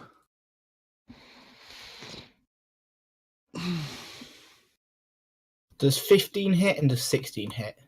Yeah, they both hit. I need Those were with disadvantage? with disadvantage, yeah. Alright, yeah, they both hit. So you take 12 points of piercing damage from the first attack, and then 12 points of poison damage because you're a dwarf and it's halved. Holy shit. Ouch. You then take 5 points of piercing damage from the second attack, and 9 points of of poison damage because you're a dwarf and it's halved. Okay. Ouch. That must really hurt. That hurts quite a bit. And then I need 2 Constitution saves, please, buddy. And it's against poison. Okay.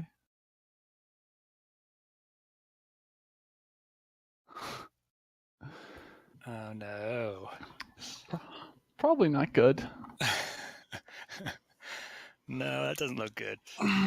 From the first, you take 12 points of poison damage, Mm, and then from the second, you take a further 6. okay, I'm down.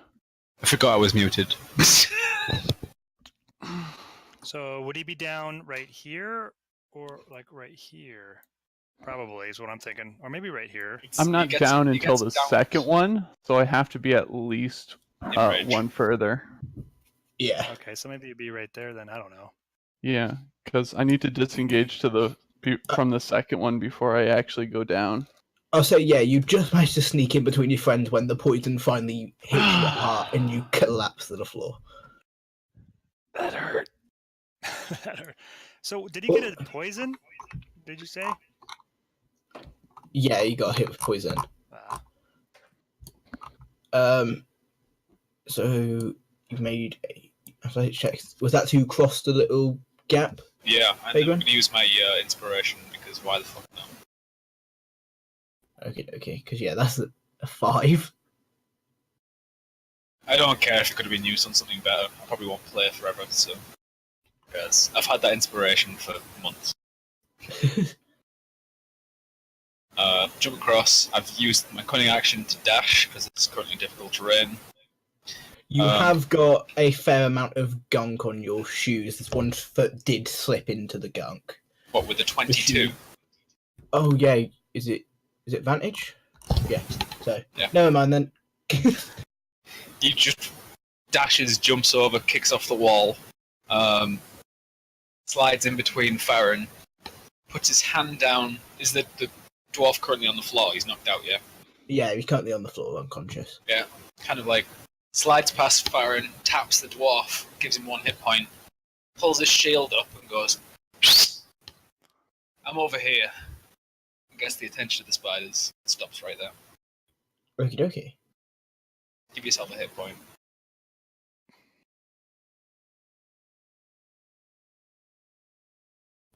On its turn, this fairy spider is going to come over to you as you just whistled at it. Going to make a bite at you, but it's a 6, so it misses, just biting into the stone floor around you. Sorry, 1 sec. Let me just check my lay on hands. I think it's an action. That's bonus, isn't it? Or is it an action? I can't remember. I should. Well, I spent my bonus to dash as a cunning action. As an action, yeah, lay on hands as an action. I'm fine. Okie dokie. Hadrian's turn. He's just going to walk up to the... Can't do anything for the dwarf. So he just raises his hand above and aims at the spiders. Tries to make an attack with Firebolt, but once again just misses, going wide. Fallon, what would you like to do? Alrighty, I am going to use Balm of the Summer Court as bonus action, which basically what that means is I can, it's a bonus action. I can just look at somebody within 120 feet, but actually he's right next to me. So, but basically what happens is I roll half of my level d6s, which is 3, which is so you get a total of 14 hit points. Okay. Plus you get 3 temporary. Because for each d6 I roll, I get to give you a temporary hit point. So you get 3 temporary hit points, plopped on top of everything. And actually, you probably still down some hit points, right? You're probably still down some hit points. So it's gonna put me in the positive, but He's probably on about half or 2/3. well, I will also cast a spell and touch you as an action. you don't need to go all out. I can heal up from here pretty effectively. As a side note, Belner, you are paralyzed for still. He's paralyzed? Yeah, for the poison. Oh, if I notice that he's paralyzed, then actually I know what I will do. Unless you somehow can get out of poison. I don't think so. I will touch him with this. Boon of Ionis, which basically it also gets rid of any diseases or poisons that are affecting you. Where did you get it? What's that? I got that because I talked to a cloud giant in one of John's... Is it an item or something? It's something it's boon of Ionis is something that gives me that happens like every day. Oh, okay, it's an actual boon, like a. Okay, yeah. Yeah. I get you. So basically, you gain 14. You must be up to max now. Maybe not max, but you must be a lot better, right? I'm a lot better. I can Yeah. take care of the rest myself. All right. Well, I'm done then because that touch was an action, and I did a. Actually, I could move. Actually, I will move back a little bit. I don't want to get bit by one of these damn spiders. They're nasty. I'm gonna move back a little bit and let you guys fight. I'm not your. Alright, send him what you wanted to do, buddy. Feels kind of like I've wasted that one hit point just to bring you back. I'll smack Well, doesn't matter. the one to the right of me. Go for it. Yeah, definitely hit. It's an impressive smack. It's still standing. Looks very much in pain. Blood pooling from the wound just as it's hissing and clacking at you.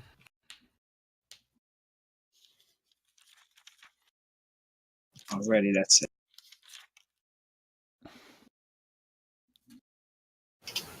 In retaliation for you trying to attack it, it is going to try and make a bite at you. Does 11 hit?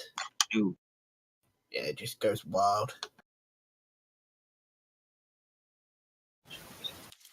Ooh. What? Bona, it's your turn. What do you like to do? I'm gonna get to my feet and What? I'm gonna show off some radiant powers here. I'm gonna go ahead and use my radiant sunbolt attack on this one on the left. Did the spider hit? Then No. okay, I was gonna say because I could have used my protection fighting style to help. Does a 14 hit? 14 does indeed hit, and as the radiant sunbolt crashes down, the creature hisses as it collapses to the floor dead. You keep I might- fading out every now and then, you know. Yeah. Yeah, it's because I'm on push to talk, but it's in a weird place. So every time I move slightly, it sometimes cuts Okay. off. Yeah. Yeah, and I'll spend a key point to go ahead and to take 2 more radiant sunbolt attacks on the other one. Go for it. No. Better.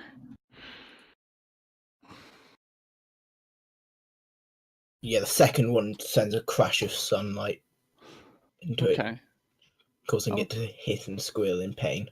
I'm gonna limp a little further away. Oh, actually, no. I use my movement to get up. Half of the stay here. movement together. Oh, wow. That gives me 10 feet. Okay. You would be moving out of its range though, so it would get. Oh, that's true. I still am in range in that point. That's fine. I'll stay right here then. No big deal. Although Favourite- to be fair, if you do move, I can use my protection fighting style to give it disadvantage to hit you. It's up to you. Oh no! They both hit me just fine through disadvantage last time. That's true. You don't want to tempt fate. Well, one of Fake- it did save you from potential crit damage, which one rolled. Yeah. Because Big one un- rolled a natural 20. Once again, draws his rapier. As it does, it sparks, igniting into green flame, and skewers the. Ignore the 5 fire damage on the end. That's for another target, which is dead, so it doesn't matter. Skewers the spider once again in the thorax for 15 damage. How do you want to do it? Same way. Just rips the thorax in half. Guts and junk coming out. Kill steal.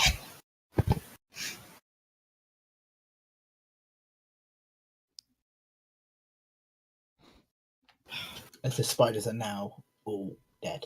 I wish I'd saved that Leon Hand's point and didn't give it to you. That 1 hit point seems like kind of a waste after firing give you 28. Yeah, that's true. That happens sometimes. But you do know.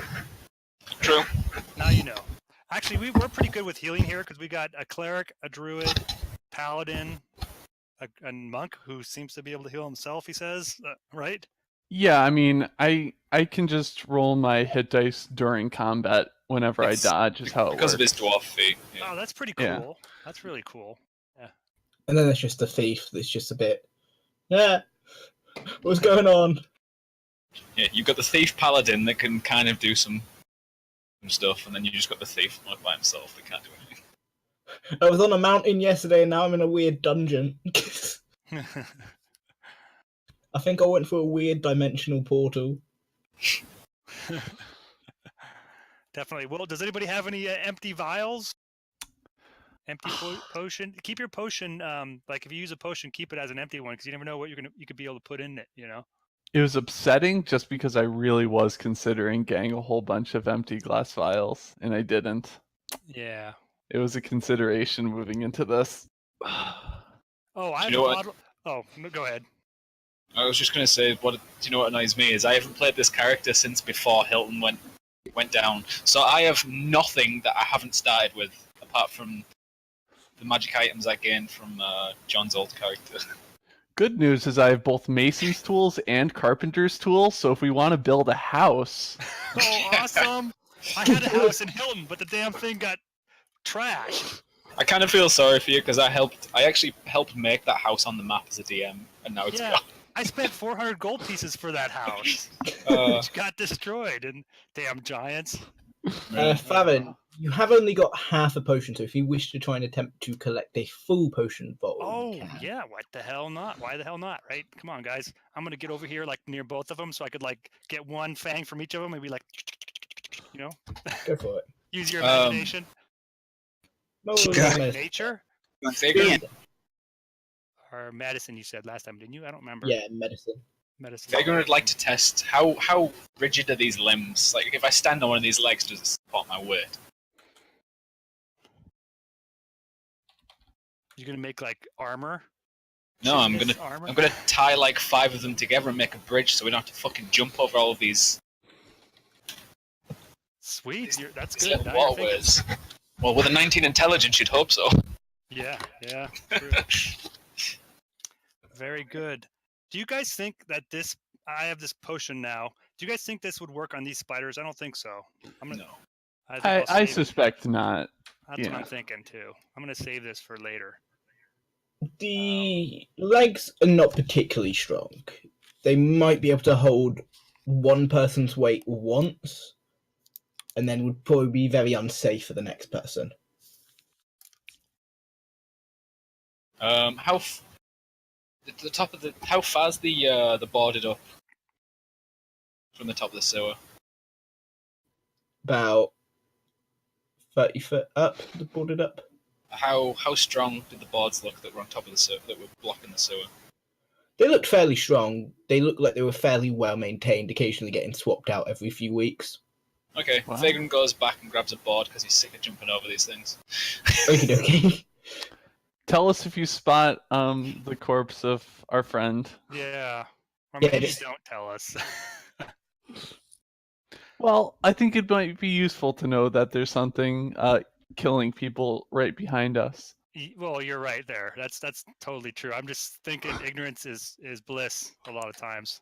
When you do get back to the ladder, the small dwarven fellow is just sat at the bottom of the ladder, out of breath, as if he did make an attempt to climb, but he found one of the slightly loose rungs and slipped back down. Perfect. We left a rope there, didn't we? Yes. Tell him to get his. I'm not even gonna say it. It just seems like he's now just taking a moment to catch his breath before he makes another attempt. Tell him to get his. I think Vagrant you can just just stay there. Vagrant just ignores him. It It's just probably the seems like he's safest now place just for him. taking a moment to catch his Yeah. And then he sees me come back down with a plank of wood. I test it out first, see if it's strong enough to support my weight. Yeah, be definitely strong enough to support your weight. Yeah, I come down with a plank of wood. Weirdly enough, I'm not holding it. It's floating in midair by itself. Ooh. What do the others do whilst he is off and about? Does anybody need to bind their wounds? I haven't even been bit by these spiders lately. So actually, not at all. Anybody else need to do any like wound binding, like spend hit dice, short rest type stuff, or? I think I'm just gonna look around because I'm fine. I'm gonna like look around this room. I'm not gonna go anywhere else, but kind of like do a good investigation of the room. Look for secret spots. Yeah. Holding lots of coin. Hadrian follows suit, also investigate. So Yeah, we'll just do some investigation. Yeah, Keep an eye I'll out for these- continue working on my wounds while they do that and spend another hit dice. Hadrian slips and falls face first into the ground. He's just like, the room's gone dark. I don't know what happened. Oh, who had that? Wait, I have a torch, but it's not out right now. Oh no, it's a case of he's fallen face first in the ground and is mildly confused about what's occurred because he rolled a natural 1 for the investigation check. Oh, maybe we need to like watch him. He's having some. Maybe he's having a stroke. We don't know. You know, something weird's going on with him. It's traveling across dimensions, man. It really messes you up. Probably. He's all disoriented. It's like really advanced jet lag. If I was investigating there, it wasn't really. I'm not really finding all that much unless it's really easy to find. Yeah, you have a quick glance about the room, but you're more focused on trying to get the venom out of this spider, so it's only a quick glance. Yeah. You gotta take your time doing that. You don't want to spill poison on yourself. That's not good. What about you, Sten? You having a look about, or? I'm just gonna keep an eye out because, in my mind, you never know where these spiders are gonna be coming from. Okay. Yeah, after a short period of time, Vagrant makes his way back. You will notice that the plank of wood is floating alongside me. Yeah. How are you doing that? Out of character, it's I can make my mage hand invisible. So. Ooh. Very cool. Hadrian can do that as well. Yeah, Arcane Trickster. Oh, Yeah. okay. A funny little tidbit for people that don't know about this character, out of character, is that I started off as a paladin with a dex. I multiclassed him into rogue, and then thought, you know what, fuck it, let's give him a headband of intellect and make it so that he's better at spellcasting fireball than doing anything else that he's supposed to be good at. So he is he's a mishmash character that is fucked. Funny. But, Yeah. When you first come back in the room, you could see Farron looking at his little potion of poison, Stennon glancing about the room. Hadrian just sat just against the wall trying to figure out why he can't see, just a whole bunch of cobwebs covering his eyes. Figured back, crossing the little rivulet with a board of wood. It's like, well then, shall we leave? Once more, the sounds of "Help! Is anybody there? Help!" Oh yeah, where are they coming from? They seem to be coming to the right of you through the next passageway. Aha, we need to go there. Vagrant looks to the monk and to the tall, dark human. Perhaps you should let us take. Yeah, I could see value in that. As much as I'd like to take the rear, I'd rather not waste resources on picking every fight. Yeah, I'll guard the rear from here on out. If needs be, I can sneak ahead. Hadrian says that he now pulls the webbing off his face. No thanks. How about Stennon and I go ahead? I'll go just behind Stennon. You go just ahead of me, like I'll stay 5 feet behind him. And we'll kick whatever's ass we find. Yeah. Okay. Alright. Do we still hear that noise coming from out of here?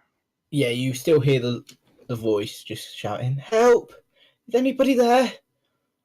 Right, which direction does it seem to be coming from? Just across the little river. Okay, so from this direction. Yeah. Let's go just up, like right here to the lip of this thing. Stan and I are gonna do that, right? Yeah. Right. I placed the plank down over the water. Oh, that's right. You brought the plank. That's why you're the smart one. The magically floating plank. That's why you're the smart one. All right. I think I see someone in the distance, guys. All right, well, let's go then. You go first, Stenin, and I'll go after you go across that plank. All right, after he goes, I'm going. Doop. All right. And then I'll Okay. go. Oh, look, there might be somebody out here. I vaguely see somebody. All right.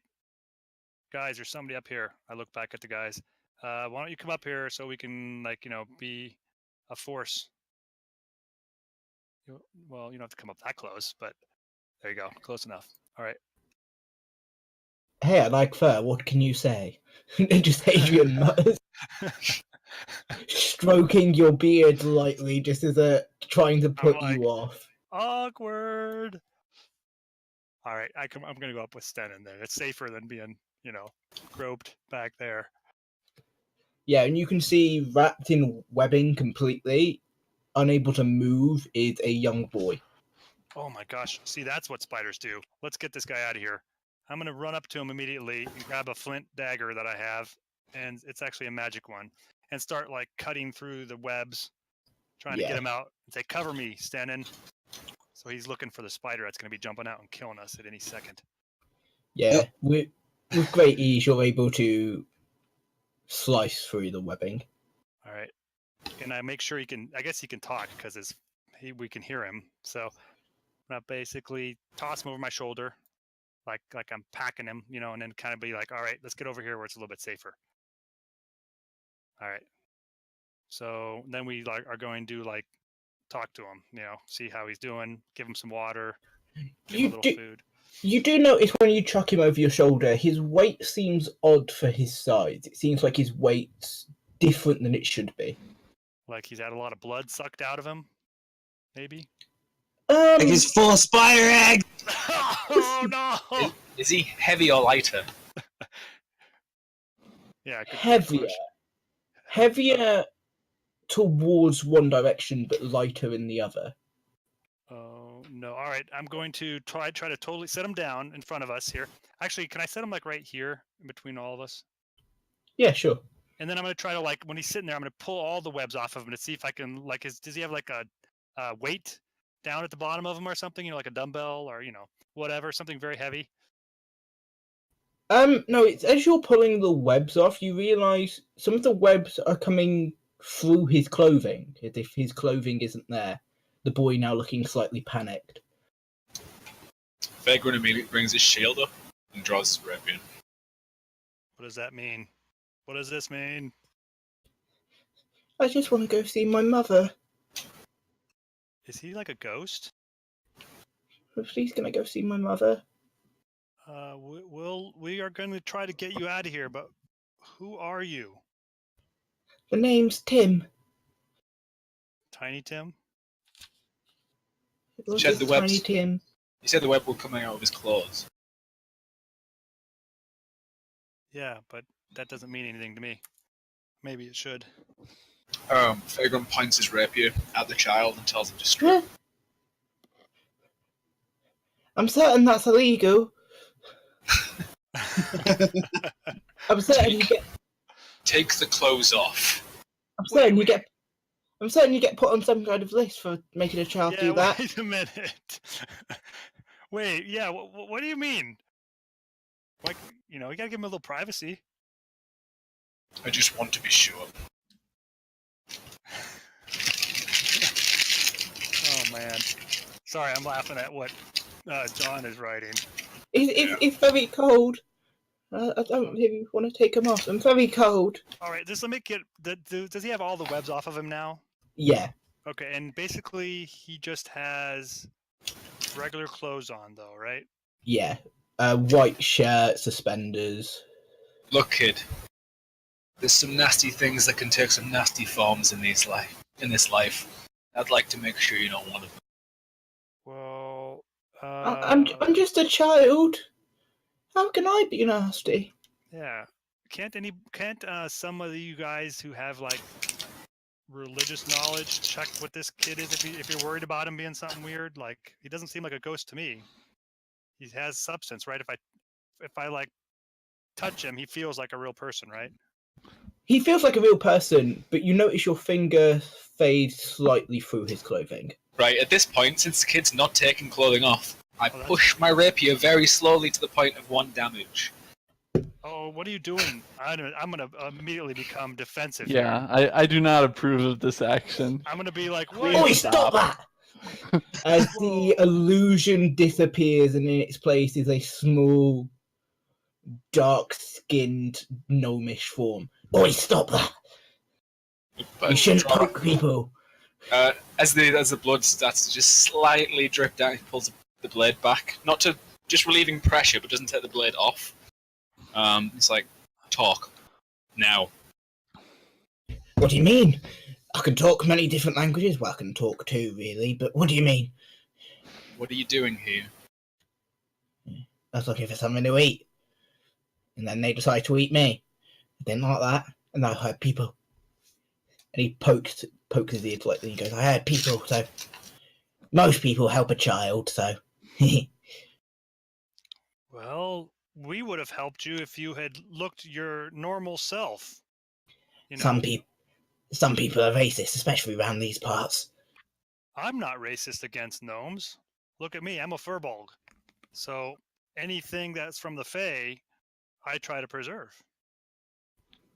Well, I'm not So, really a gnome. I'm a snurf nibbler. it's okay. It's a type of gnome. Vagrant looks down at where do you hail from, and what is your business here? Twisting the rapier, but not like nastily, just like to reiterate the point, you know. I hail from my mother's room, really. And as I said, I was coming here for some food, but there wasn't really any down here this week.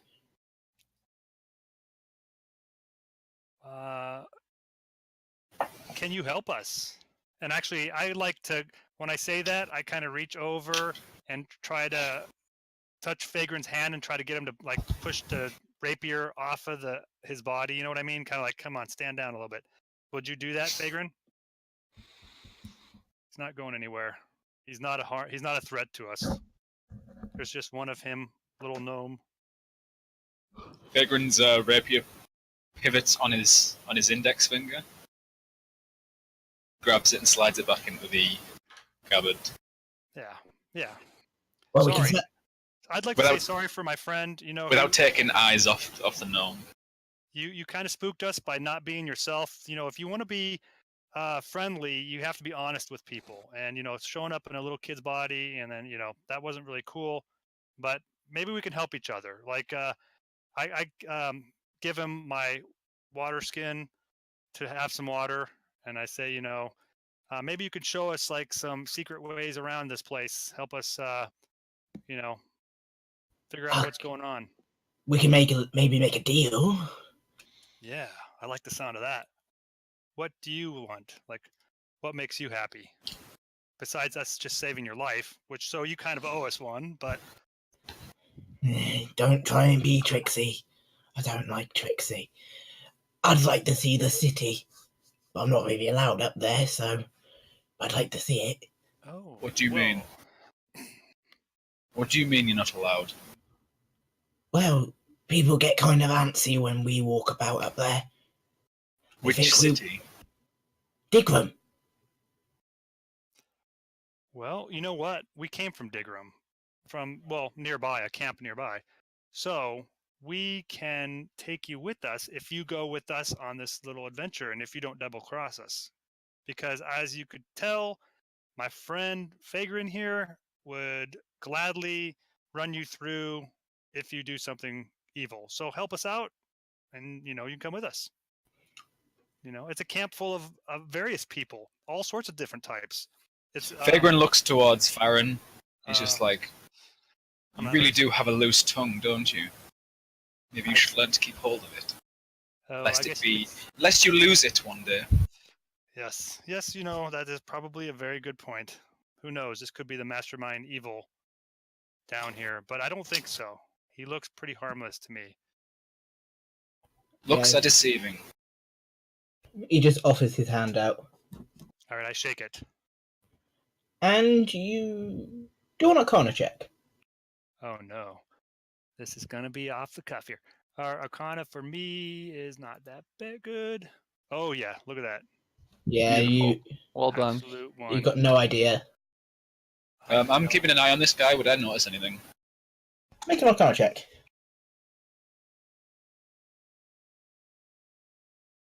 You're able to sense a degree of magic that seems to have made this deal binding. Oh, good. Okay, Binding on him too. What was the deal again? He was going to come with us and show us around down here and show us secret places and all that, and then we were going to bring him back to the camp. Yeah, that's on me. Okay. Sorry, guys. I'm making all the wrong decisions here today.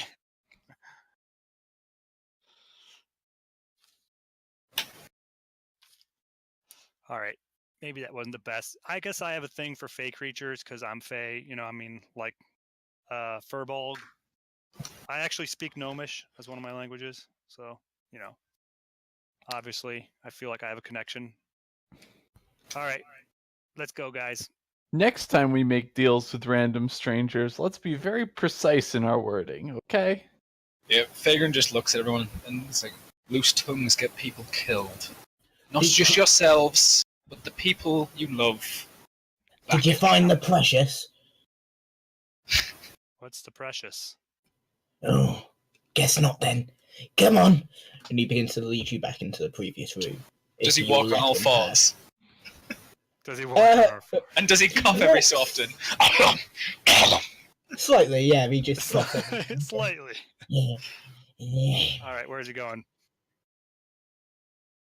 My fate is now bound to this one.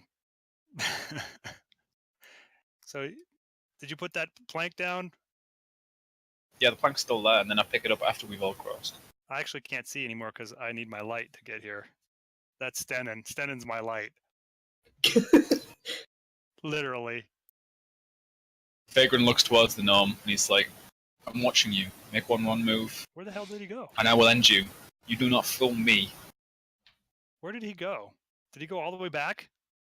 Oh no. He's just gone into one corner of the room I and see. seems to be. I see where he is now. All right. For a minute there, he like disappeared, and I'm like, where is he? All right, cool. And he All just right. seems to be rifling through some Wait, of what the. do we call you? Because Tiny Tim is not your real name.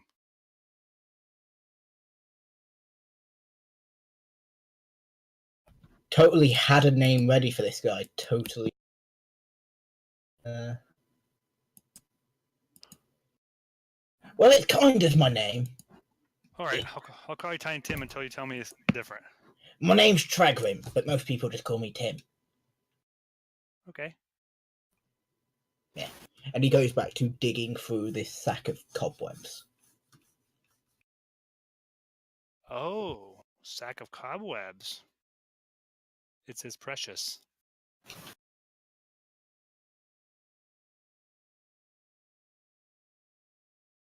Tell me, these spiders, are they allies of yours? They were trying to eat me. Do you really think I'd be allies with them? You can farm an animal and still have it try to eat you. Just because you feed it with your hand does not mean it will not bite your hand. Well, that's true too. No, I'm not allies of them. Some people are. I don't like them. I think they're kind of annoying. Who would these people be? Other deep gnomes. No, other deep gnomes. A faction against you? Perhaps? We're kind of split into lots of different clans. Some like the sleeper, some don't like the sleeper, some just want to get on with life, and then there's some like me that wants to see the world. If you run into any others that have alliances to the sleeper or spiders, please let us know that as soon as possible. Will do. And he begins to rifle back through. All right. Eventually pulling out a black cloak with golden lining around it. Ah, precious. It's Tell his me, cloak. are there many precious items in these parts? It's a cloak of what are they called? The tall bastards with pointy ears. Elven kind. Yeah, it's one of them. Cool. Explains why you're so quiet.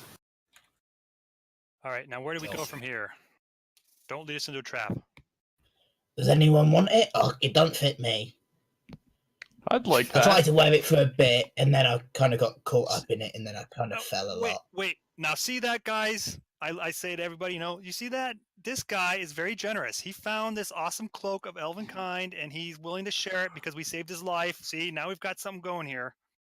Fairground puts his hand up and he's like, "Are you lot a bunch of children? Well, I wasn't just going to give it to you. Do you really trust anything that comes out of any creature's mouth?" Well, no, not exactly. You shook his hand without noticing the magic he put you under, and yet you're just about to take a cloak off him. Merely his word. I'm surprised you lot have made it this far. That is true, though. You do have to be careful around fey creatures because they can sometimes bind you with gifts and promises and blah blah blah. I can understand the cleric they're making it this far. He's sturdy. But me and you made a deal. I have to keep you safe now, otherwise I don't get my end of the bargain. That's true. You're in the bargain. We take you back to Yeah. the camp. Yeah. Better not do anything evil. That's all I'm going to tell you. We're good folk here. I suggest you put the cloak in a safe spot until it can be identified. The camp. Don't use things you don't know. They do. Especially when offered to them by tricksy individuals. Yes, he's got a good point there. See, that's why you're the smart one. So if anybody wants to take this and just kind of hang on to it and get it identified, but yeah, I don't know. Adrian's willing to accept it. He's crazy enough to do that. He's got low wisdom. He's happy to wear anything. If it remotely has magic in it, sure. All right. All right, Did you say Hadrian? Yeah. that's this guy, Yeah. Hadrian. The road that keeps falling places. Don't put it on. You sure? Or else I'll more than likely be taking a call. I'll whisper to Hadrian. I think you should try it on. He's just gonna egg him on. Make a persuasion check. Sure, that's my greatest apart from stealth. Yeah. Oh no! I still rolled really badly. That's with a +8. He's gonna make a wisdom saving throw.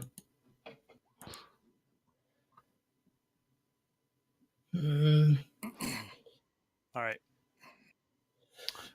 He begins to wander slightly towards the gnome. Where to next, Tregrin? Well, what do you want to see? There's lots of things. We want to go in some secret passages or something, guys. That sounds good to me. Don't take us to any traps. We don't like traps. So you want to stay away from the fey spiders? I would appreciate that. Yeah. I would like to run into as few other fey spiders as we can. Yeah, he kind of was on the receiving end of some bad bites. Yeah. Are you fine with fighting things? No. Depends on what they are. I know we can get some treasure. Fagan just looks at the gnome and he's like, anything that you would like to avoid, we would like to avoid. Mainly the fey spiders. All right, sure. These aren't fey spiders. They're scaly. Okay. What sort of scaly? 6 legs, I think. Maybe 8. Scaly 8-legged things. Do they turn you to stone? Sometimes. Wow. Oh, I think I know what those are. But I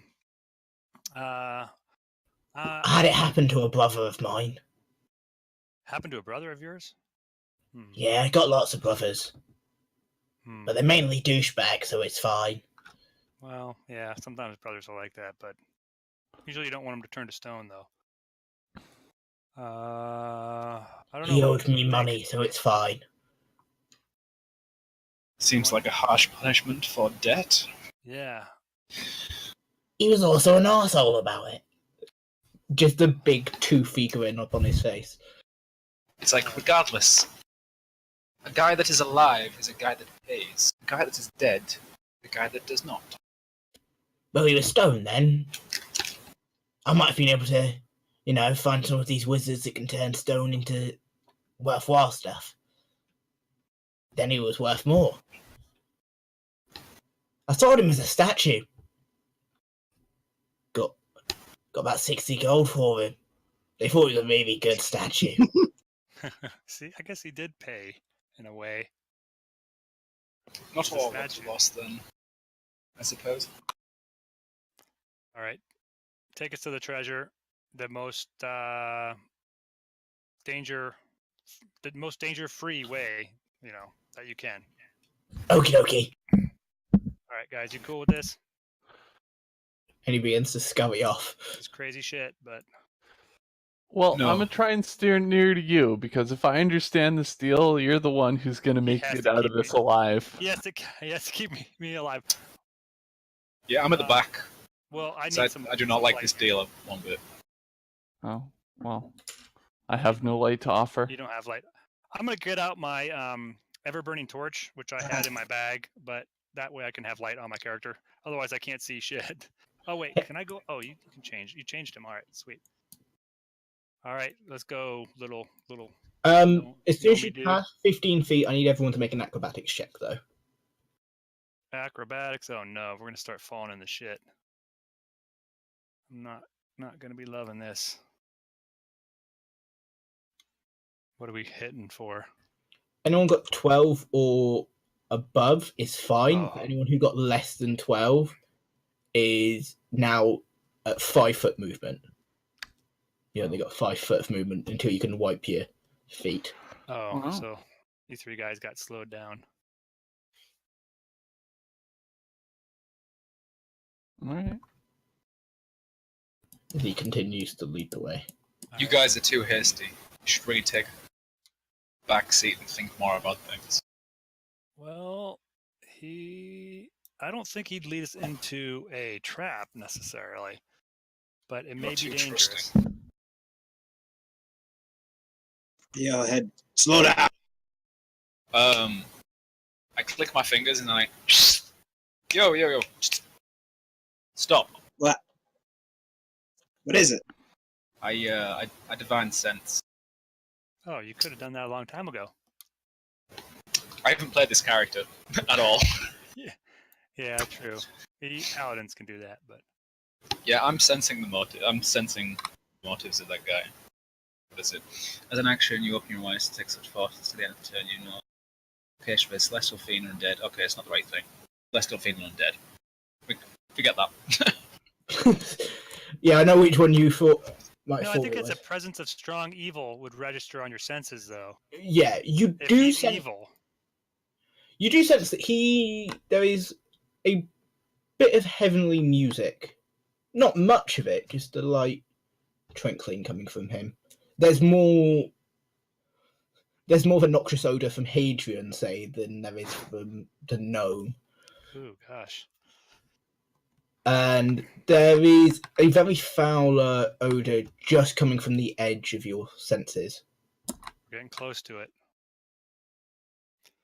All right, which way now, Tragrin? Hopefully right. Because then we don't have to cross the water. The Fair enough. sewage. Carry on. Yeah, Snaflin continues on his way. All right. Do we have to roll anything to go across that? Or do you have a plank with you? Do you I the have my plank, but I'm at the back. Then again, I can magically float it over to the so it makes no difference. Yeah. All right. That'll make it easier. As long as we move slow, me and Belner can keep up until we have a chance to clean our feet. Oh, yeah. To be fair, one way you could do this is you could have two people either side, holding hands, facing each other and shuffling across. That way you can't fall in. Oh, yeah. Good point. Hadrian will look at you two, realizing that you're quite slowly, and he's just going to cast Prestidigitation on you both. Oh, good. Clean. Cleaned you guys up. Appreciate that. Good man. Yeah. Unfortunately, you only get 3 cantrips, so I didn't get to take them. He's got slightly more because he took one of the mage feats. Mm-hmm. Like, lets him take 2 more cantrips and then a first level spell. Oh, nice. Yeah. As we proceed, I keep an eye out on the rear. I don't trust this guy. Nor do I trust most of this party. So. This way. Be careful. Be careful, red one. Trouble in that one. As you come close to a door, Stenon. Standing came close to a door. The right or the left? To the right. Which way are we supposed to go? This way? Left is the way that he's telling you, and he's just saying, be careful about going to the right. There's trouble there. All right. This is probably more than an hour since we left, right? I'm thinking, or close to it. Mm. Because we don't have our pass without trace on anymore then, so we're not as stealthy. Yeah. All right. There be the troublesome duo. I'm going to sneak over here a little bit. I stop seeing something in the distance. Yep. Can I tell what it is?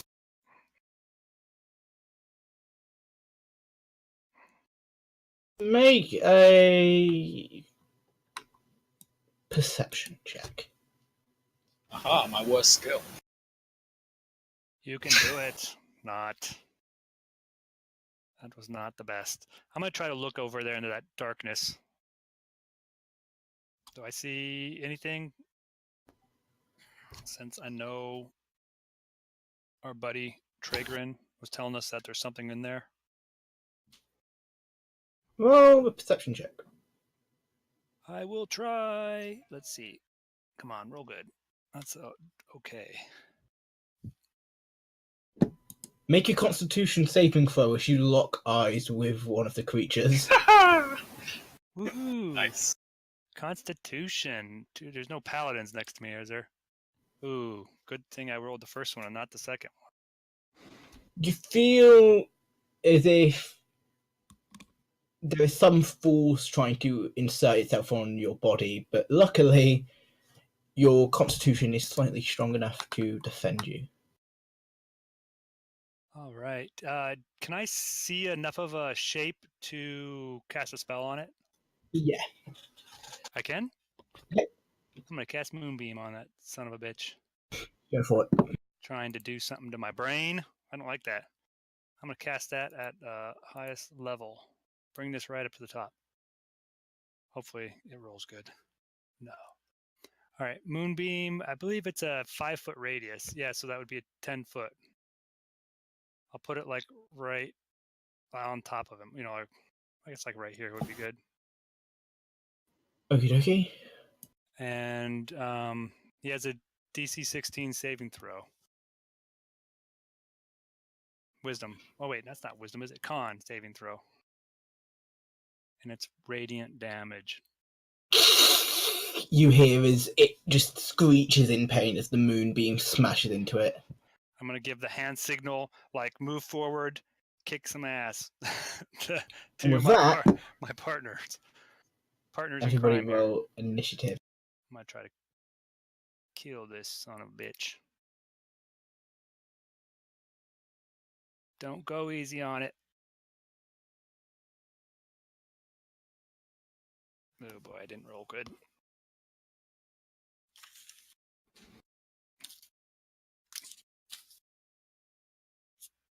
All right.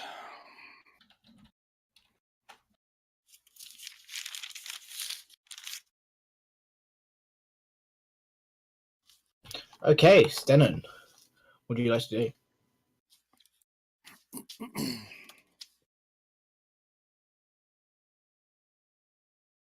Ooh, crap, there's 2 of them.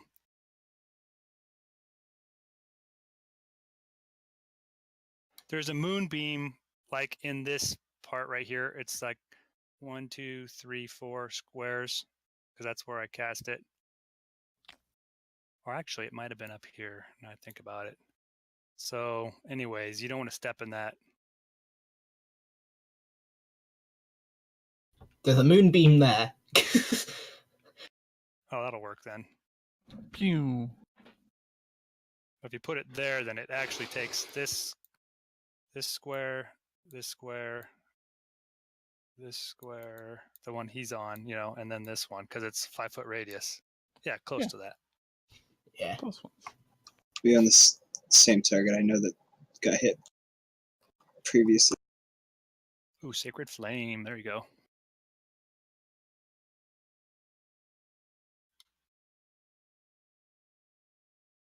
Yep, it gets hit by the sacred. If it is indeed a basilisk, I think is it like a Medusa where you've got to avert your gaze and get disadvantage? Not that it mattered for this, because obviously it's a save.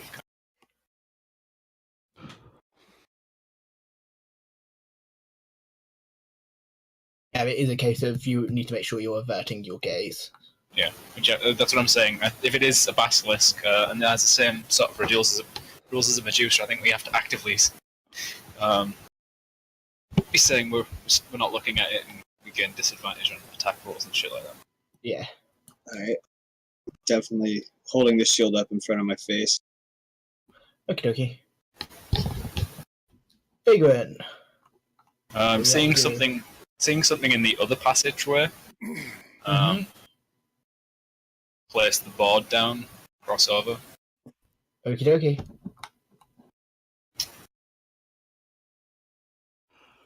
I'm not even looking in the passageway where the basilisks are. Okie dokie. Are you going to move towards the entrance of it? I'm moving towards this entranceway. And I stop there. There's currently a board there.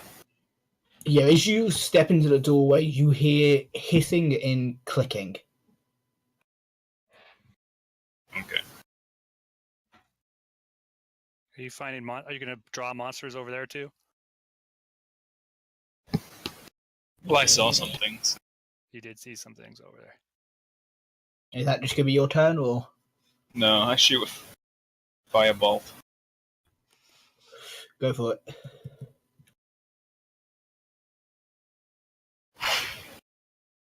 That'll allow me to see better as well, I suppose.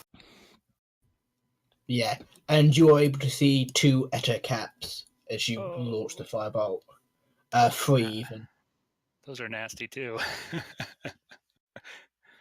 I found what's controlling the spiders. Let's pit them against each other. It'll be a cage match. And then I move backwards to the board inside. Bring my shield up. Rapier out. Great, we're going to get That's attacked me. in both directions. Pardon? So I was doing the initiative for them 3. Vagrant's just like, you do realize we can always retreat back into the passageway. That Makes is perfect true. sense. The If deep we- gnome is going to try and jump across. He's going to kill the Ettercaps for us. Good job, little buddy.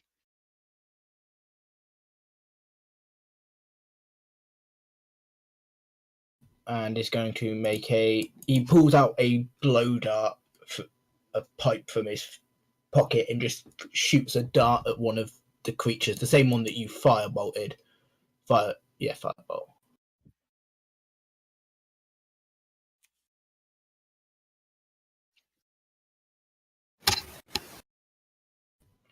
And then it takes, and it's poisoned now for 1 minute.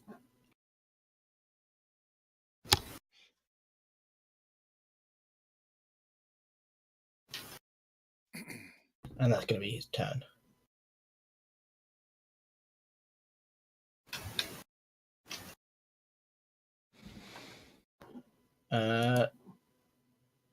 The other Eticat is going to move to there, and that's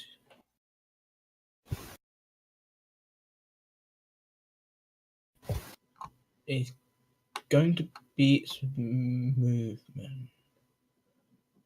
And then he's going to try and fire a web at the Snurf Niblin, Oh, he's going to find himself right where he was before. which hits. Hey, let me rescue him, guys. I have a debt that I need him to change. I'll be like, all right, get rid of what we said before. But this time he's just manages to get out of the way in time.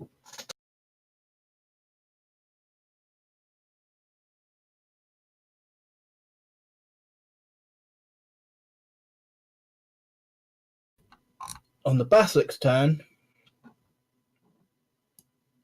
it's going to try and move out of the Sunbeam, which I think makes it take damage, doesn't it?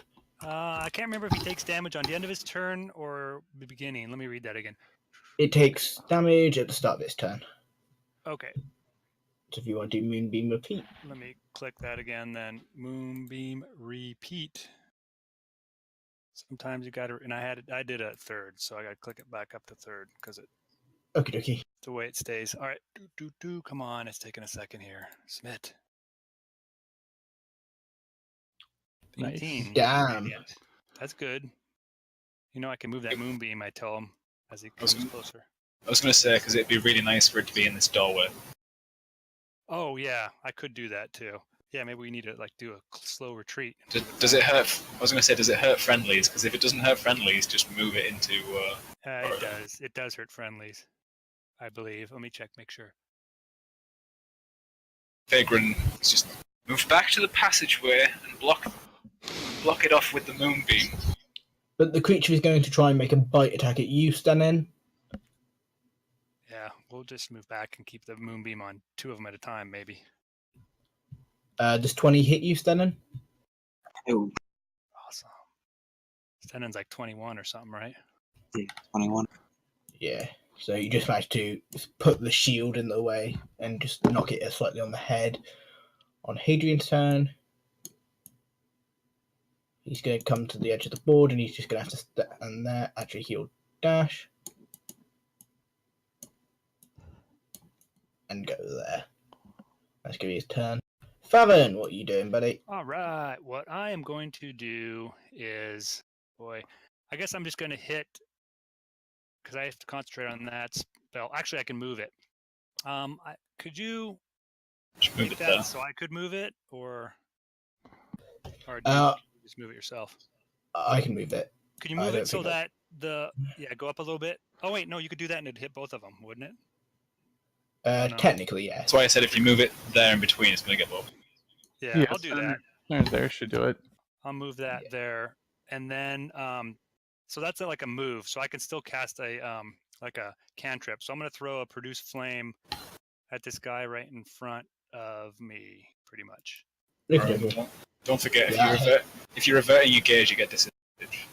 Yeah, but the thing is, I have immunity to petrification because of a crazy What? thing I found in that. That was one of those things that Bunder could have got if he'd stayed with the group, but he left the group, remember? And so we gave all the good ones to everybody else.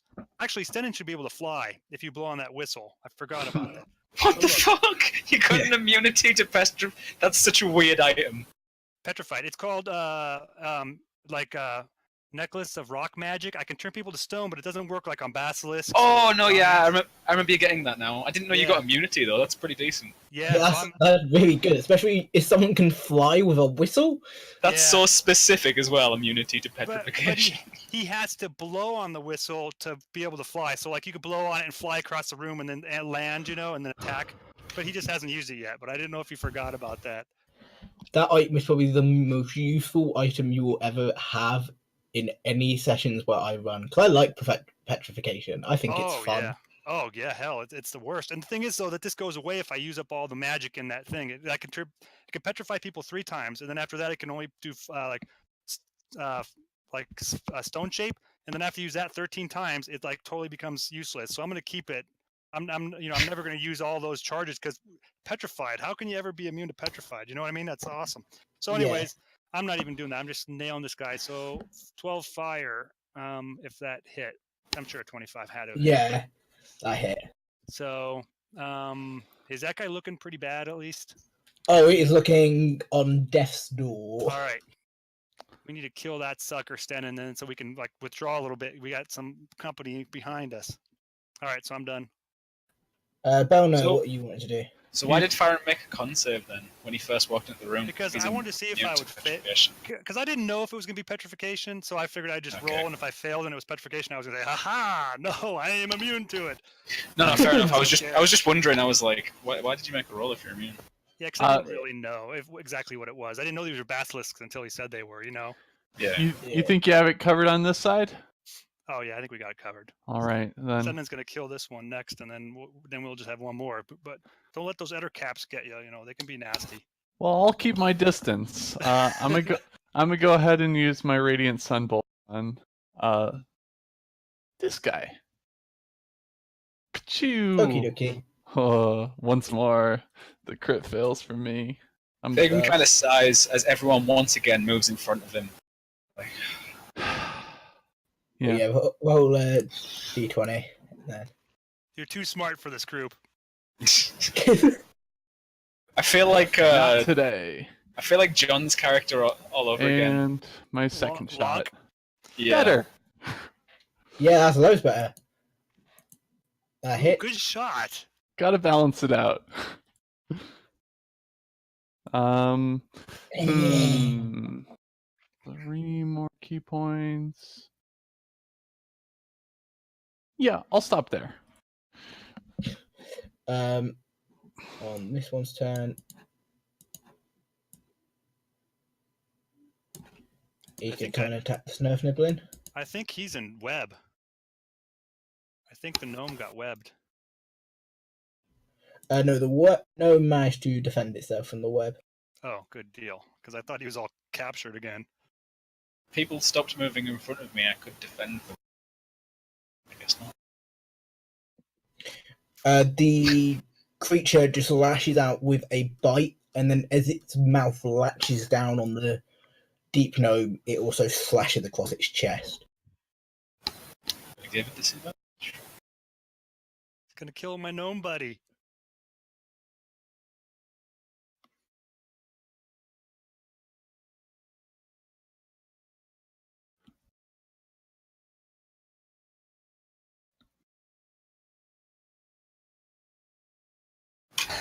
Oh, gnome. Exactly.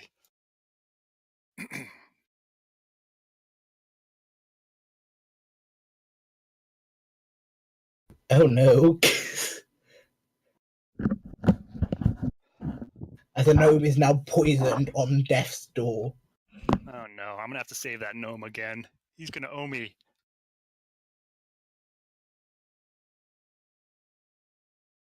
This Ettercap's going to come here.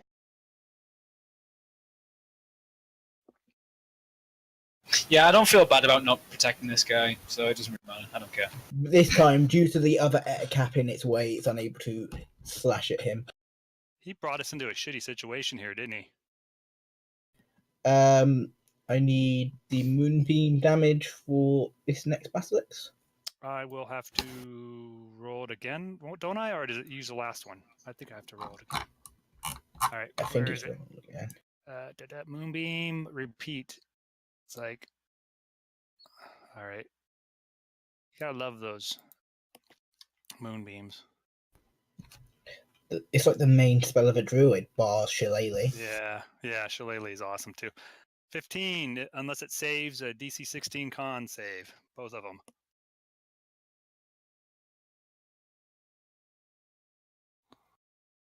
No, Sten- it takes the damage.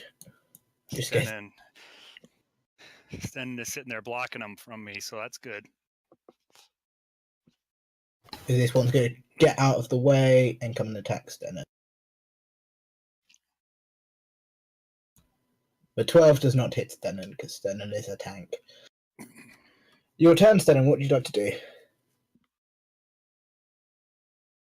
I would suggest moving back. Attack, then move back. I'm gonna attack the weak one. Not actually looking at it. So, how do I mark it for disadvantage? It's just the lowest, isn't it? Yeah, you just roll and take the lowest dice. Oh, 19 still hits. Nice. Yeah, you just You just crush its skull under your Morning Star. And then I'll take a step back, taking an attack of opportunity.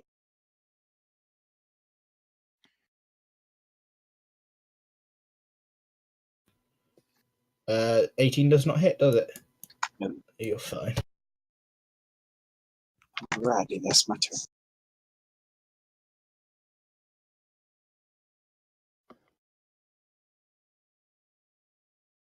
Actually, yeah, that's my turn. So I'm just making a note of the XP so far.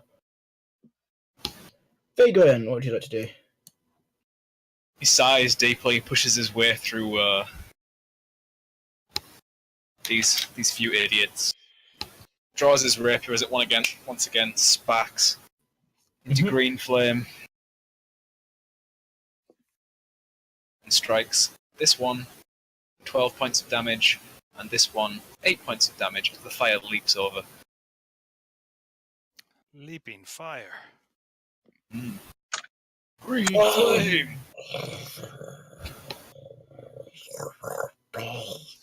That hurt. I'm probably not going to try and make that voice again. Vagrant looks down to the little gnome and goes, I dislike you, but you are worth more to me alive. Like, if you would like to live, stay behind me. Oh, trust me, I'm fucking running away after that shite. Is that your whole turn, or? Move, action. Yep. Oh, sorry, I didn't do sneak attack. Oh, yeah. That's an extra 4 damage on that one. Yeah, on the Snurf Nibbler's turn, he's going to... Oh.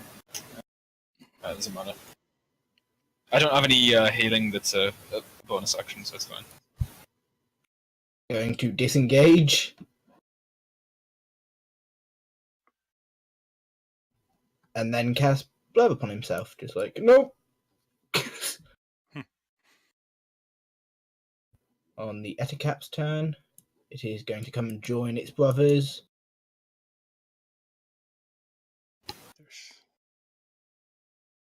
Does 22 hit you, Fagan? Yes. And does 23 hit you? Yes. Well, if a 22 hits me. Yeah, still got to ask. You take 6 piercing damage. You take a further 6 poison damage. And then 7 slashing damage. Oh, damn. And then I need a constitution saving throw from you, buddy. And you just succeed, so yeah. You only take the damage, not the poisoned effect. This Basilisk is dead, and so it's off the turn order. Hadrian is going to come here. What's the rules against moving through an enemy again? You can't. You can move through allies. Move through enemy unless you're a halfling. Or you have that same rule. Or you're flying, or etc. etc. Yeah. Oh, this is probably useful at this point in time. Thunderwave. He can't do that, can he? He actually can do Thunderwave. That was the thing that he took. That's the first level spell he took. But instead, it's going to be Burning Hands. That's a good one, too. Yeah, somehow he turned from kind of character that was a bit of a troll to actually really useful.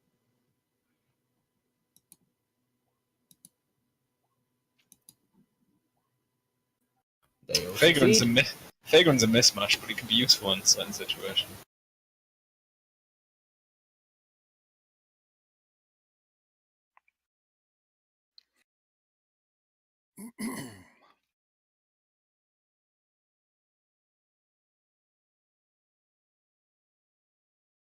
Okay, Famine, what are you doing?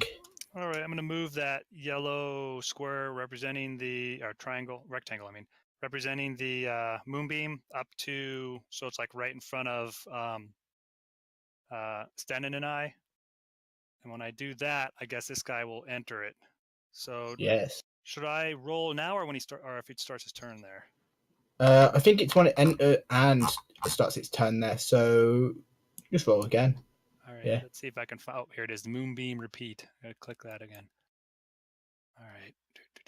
You know what's weird is when you cast it at 3rd level, it should like remember that. So when you hit Moonbeam repeat, it doesn't ask you for the level again, but it doesn't do that. Ooh, that was a good roll. Yeah. DC 16 con save. Yeah, the And creature is now hissing in pain as the moonlight scratches its skin. then to add injury to insult, I'm going to try. Actually, I'll just whack it with my staff. So it's not gonna. I didn't activate the. Wait, is moving this? Sorry to be all crazy, but is this Moonbeam? Is moving it a move bonus action? I think it's a bonus action. I think Moonbeam's a bonus action to move. You can use an action to move the feet. No, here we go. On your turns, you can use an action to move the beam 60 feet in any direction. That's an action. An action. Okay, so it was an action for me to move it there. So now I guess I can't. I can't attack then. You wouldn't want to anyway, because Yeah. currently it's around the corner, so it's getting It would have advantage, right? All right. So I guess I'm. getting cover. I guess if can I move back since I have cover on it? Like if I move right there, he doesn't get an attack on me, does he? I believe he gets an attack, but it's going to be at disadvantage. I'll forget that. Then I'll look to stay. You where get I an am. attack, but you've basically both got cover against each other. Yeah. Right, he could attack me, but he'll have disadvantage. I'm not gonna. I don't even want to chance it. I'm gonna make him attack me the real It's way. not like- disadvantage. You've currently got like half cover, Yeah. which is like +3 AC. Yeah. All right. Anyways, I'll just stay. I'll stay where I am then. Okay. Belner. What would you like to do? Okay. Let's keep working on this guy. Losing track of my sheet. Oh, I must have closed it. Un We've got it. segundo.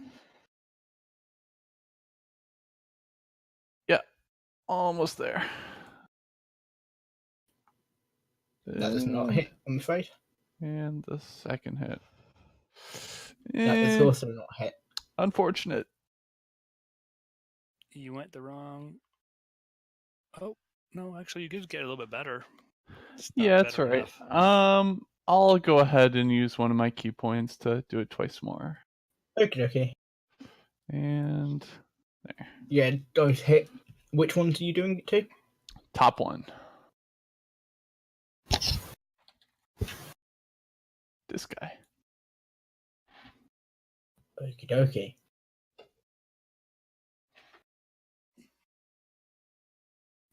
Does 12 hit Hadrian? I don't know. And does 13 hit Hadrian? Nope. Yeah, Hadrian's fine. Damn, for once something doesn't hit him. Like, literally everything hit him. Every single time. See, when someone else is getting hit, I haven't even had the chance to use my protection style. And yeah, I just got hit twice. And I can't use it on myself. That did not work out in that Uh, case. Does 13 and 14 hit you, Fagrin? No. No? Okay. Yeah, you're fine. I have a 20 armor class. Damn. Yeah, can you roll me the moonbeam damage? Yes. starting its I turn. live to roll moonbeam damage. Like one of my favorite things to do. Not exactly. 1 sec. Doesn't Moonbeam require you to be outside? It requires a certain height, I believe. Or is of the that... ceiling. am I thinking of Lightning Bolt? Call lightning, I know it definitely does. Because it has to create a cloud. I think there is a height, like it says you have to have 40 feet. Yeah, 40 foot high. So I guess I'm assuming that room over there is 40 foot high. But I didn't know. I might be thinking of Lightning Bolt that requires you to... Lightning bolt definitely requires you to be outside. Because it has to create a cloud 90 feet up or something like that. Yeah. Yeah, this room's 40 foot high just for retcon purposes. Right. As the basilisk collapses to the floor. Stennon. Sweet. We got him, Stennon. Or unless Faerun is going to do anything else. I haven't taken my turn. Oh, Farron. Yeah, Farron. Oh no, wait. That wasn't my turn though. No, it wasn't. So it's Stenon's turn because It was its turn because when it starts Yeah. its turn in that moonbeam, it gets damaged. You're right. So it is Stenon's turn. What are you doing, Stenon? I'll blow the whistle. Oh, you're gonna fly. Yup. Sweet. And so he's no longer disturbed by the terrain. Damn. And he's gonna land right behind him. Are you gonna like do superhero land? You know, with the fist. 3-point landing. Absolutely. No, it's not Thunder gonna. wave. Shouldn't be the fist though. It should be his hammer into the air cap. He's using the Morning Star though. He's not using the hammer Oh, anymore, is he? whatever. It's just a hammer with spiky bits on it. Yeah, I'm not- right.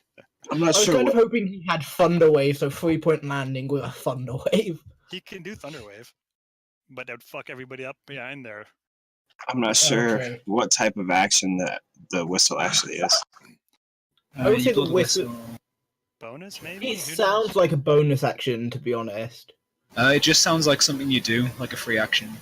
Yeah, because it's like talking's a free action, so It doesn't have an action on it, so it's going to be a free action. Alright, well then we'll come down Oh, down with the sorry. thunder. Sorry, one sec. It'll be no. It'll be using item action, like drinking a potion. So it's an action.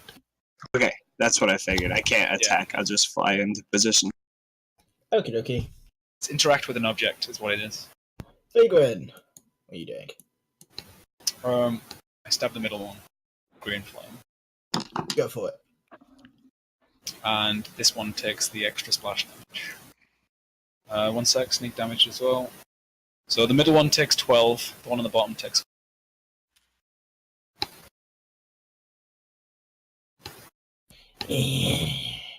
We make you pay.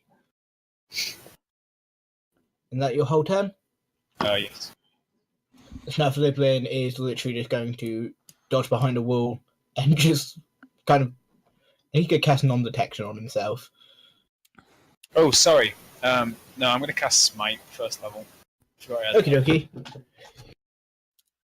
Oh, well, that didn't roll. That's annoying. /roll 2d8. Yeah, the middle one takes an extra 5 damage. Hot damn. Wasn't as nice as I thought, but oh well. There we go. At least I remembered it. That's me done. Can't do any more. 17 hits Hadrian, but 6 I does protect not. him with my reaction. Yeah, that is the disadvantage one. So Hadrian takes 4 points of piercing damage, 8 poison.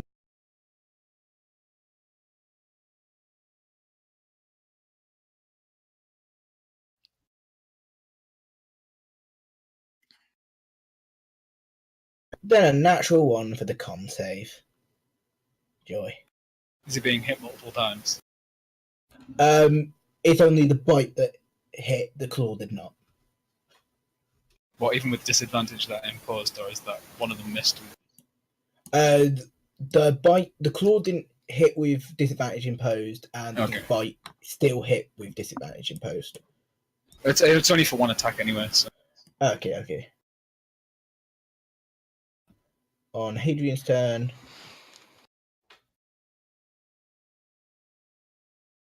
I'd want to be Are you- giving disadvantage to the bite, by the way, because that's the one that does poison damage. yeah. Are you still in the air, Stenon? No, I'm Off blinded. the ground. I've landed. Okay. So Hadrian isn't going to cast another Burning Hands. He To be is fair, going you- to attack. Can't you still be flying? And you've He's going to attack with the sword. And a Yes. dagger. To be fair, Joe, you could still be flying if you really wanted to. You'd just be blowing a whistle. That's a lot.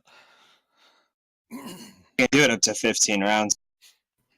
But I just wanted to get in a position to tank. Yeah, save him. He doesn't really need him. Yay! Hadrian killed something!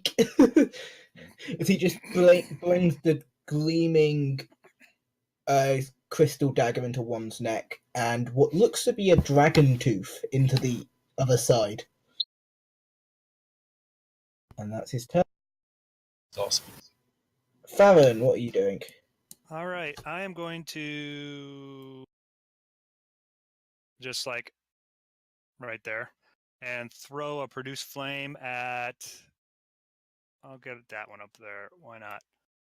Go for it. So see how this rolls. Ooh, that's how we roll, man.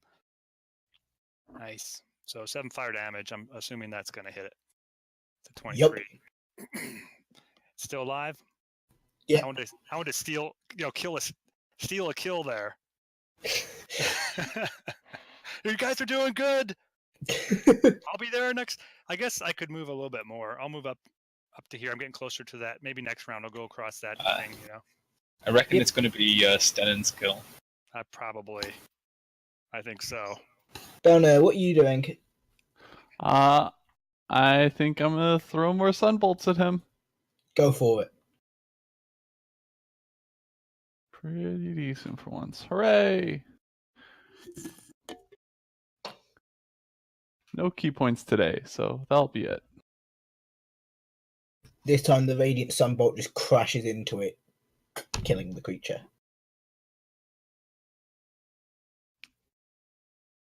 Very On this one's turn,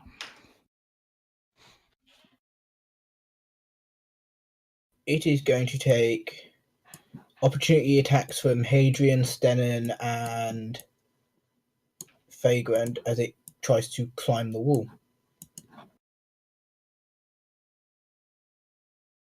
Well, good mark.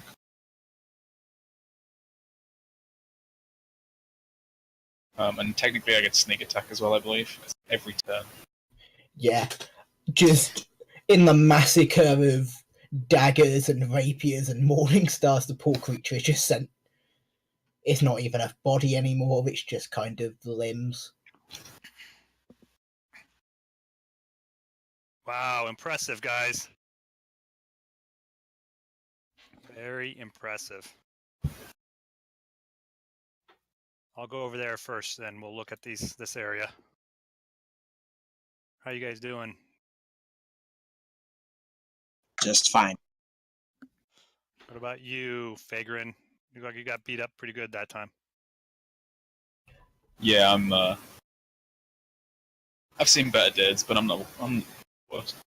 Could I cast a spell on you? Like do some healing? Well, I suppose it would make up for the loose tongue of yours. All right. Well, I don't know. Yeah. I mean, that was pretty bad on my part, but I can't really go back and change that now. But yeah, I'll definitely do some healing on you. Cure wounds. Hadrian and the gnome both speak up at the same time, just going, if we could get some healing, that'd be lovely. Okay. I got plenty of healing to go around, that's for sure. So I think this is, let me think about this for a minute here, sorry. There's definitely room for improvement if we're talking about your image. Yes, we're going for that. All right. This one is on Fagrin. Cure light wounds. I used the bead of necklace, the necklace bead thing. Prayer beads, that's what they're called. Yeah. Much appreciated. And who else said they needed healing? The Snurf Niblin and the Hadrian. Oh, my Snurf Niblin friend. Okay, buddy. Listen, you're gonna have to we have an agreement, but you're gonna have to take any magic agreement off of me, and I'm gonna say if I heal you, do you want me to heal you? I'd quite fancy some healing, yes. Okay, then I want you to take your Fey mojo off of me when I shake your hand here, and then I will heal you, and you can still, I will still take you up above. All right. A deal is a deal. Yes, a deal is a deal, but see, now I'm doing a favor for you. So, oh no, I physically, I'd like to, but I can't. You can't what? The magic is outside my control now. Oh man. So, all right, fine. Whatever. How badly hurt is this guy? He's on 1 HP. Fagrin just looks over and is like, to be fair, you can most likely get out of this deal by letting it die, I mean. Well, this is true. All right. Is that what you want, my little gnome buddy?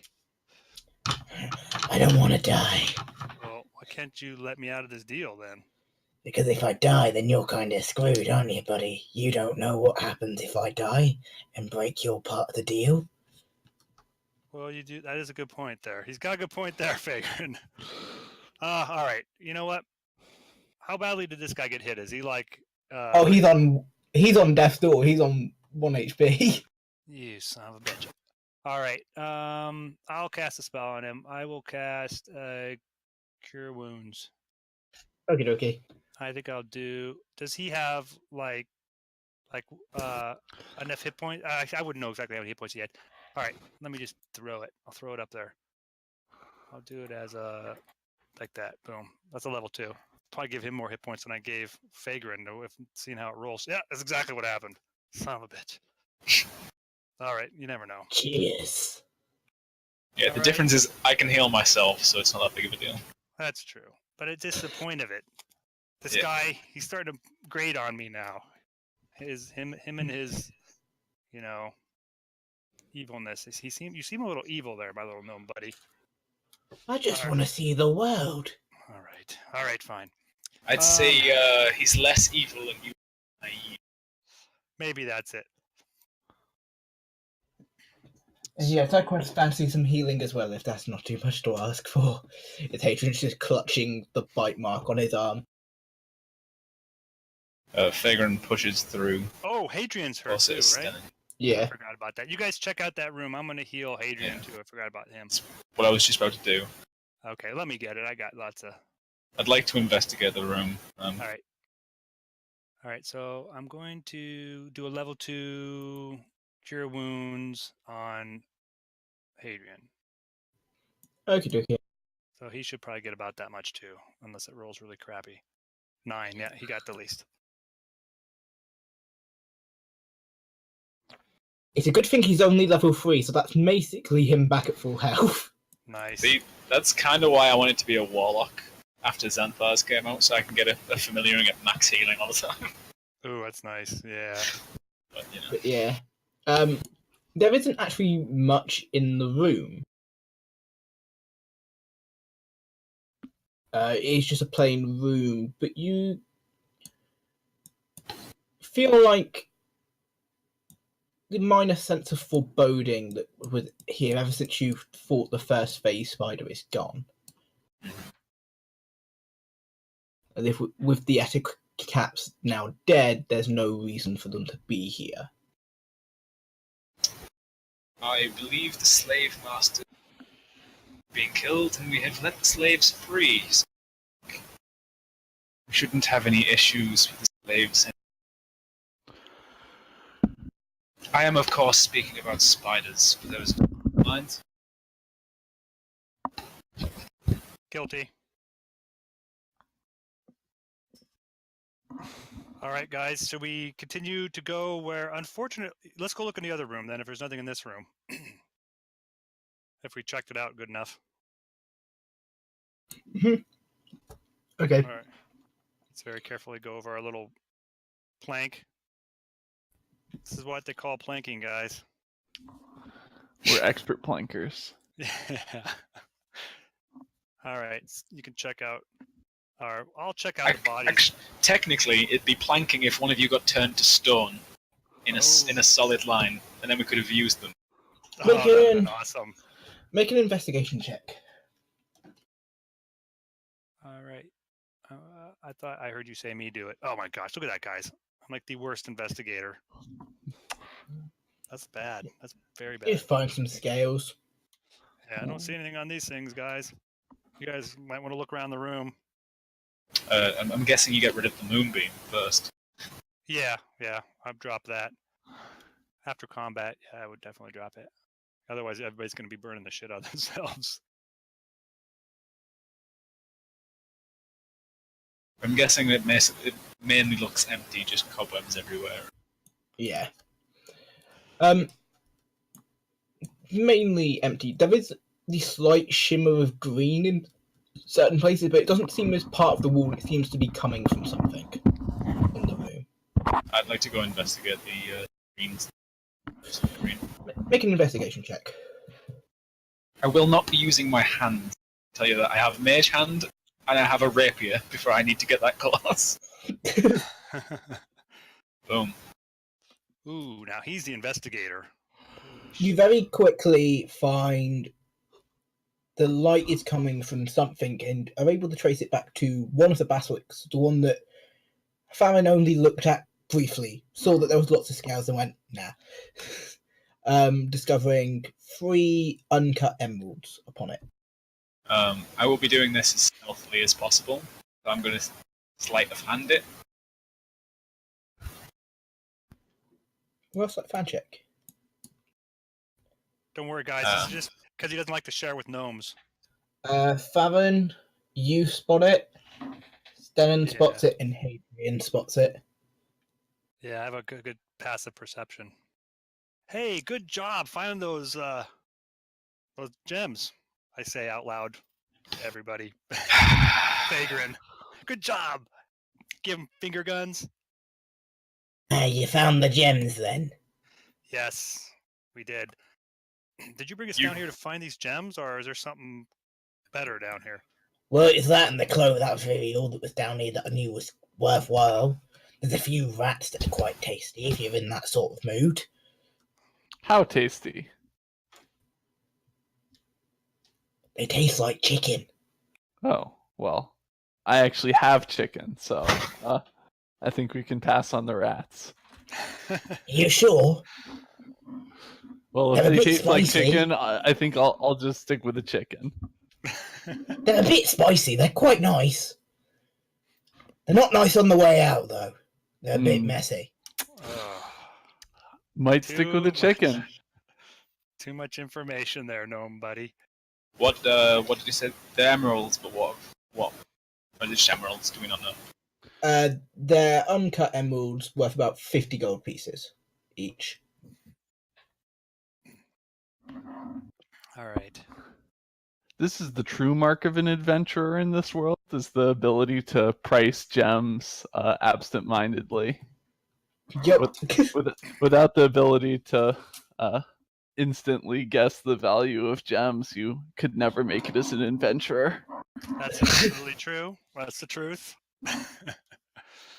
All right. Now, let's head off this other direction here, guys. You know, To be fair, I'd go get them appraised. I was just asking if there's Yeah. any more detail to them. But if he didn't give me a price, he didn't give me a price. I would have someone else. Yeah, I said dungeon goes fairly easily. No spiders appearing as you wander about. You do eventually come across a small chamber with remnants of smashed pottery and rotten boxes. The Snurf nibbling, briefly rummaging through them. all right. Stand back, Smurf buddy. I'm just gonna call you Gnome Buddy for short. Let's My name's check. Dighgrum. Let us check that out. These are my boxes. Did they say Sure, they are. Yeah. See, And he reaches inside them, revealing rats. Dead rats. you know what? You can have them. They're all yours. Yeah, this is my food. Like, it was the only reason I came down here. Really? Oh, so you weren't scavenging. You were getting official items from a container. Yeah. Interesting. How come you have containers? He lives down here, doesn't he? No, he doesn't live down here. If I take the food back to the others, then everyone wants some. And then I go hungry. If I kept it here, then I can have it for myself. Well, I get there's to one. eat. Well, there's one less fool in the party. I could imagine better places to hide boxes of food other than next to the basilisk. Well, no one no no one's one down el- here. no one else wants to swim through the shit. That's true. I think there might be good reason for that. There's monsters down here. I'd like to. Don't know if I have to make a check for this or what. Do I know any part of a basilisk that might be used as magical opponents, or anything that's particularly worth from a basilisk? Worth harvesting? Arcana check. Do an Arcana check. Oh, you did. Yeah, 11. You think the eyes might be usable? Maybe a couple of the scales, but that's about it. I'll try and do my best to convince some opponents. Yeah, make a sleight of hand check to see how good you are with how much you damage them. +9. Yeah, they're in very good condition. If you remove them very easily, just plucking the eyes out before making a quick slice, not actually damaging the eyes themselves. Do I get all of them or just? Oh, you'll manage to get all of them, yeah. He's got all the eyes. You need to make a robe of eyes. That'd be pretty cool, wouldn't it? Petrifying cloak of eyes. Yeah. Does anyone want this cloak then? Hadrian's got it. I think Hadrian was going to grab it and get it appraised. Or you know what I mean, checked out to make sure that it wasn't cursed or anything. Yeah, Unless okay. you just trust him. Hadrian just chucks it on. He's a trusting bastard. To be fair, we had a whole conversation about this already. I tried to persuade him not to.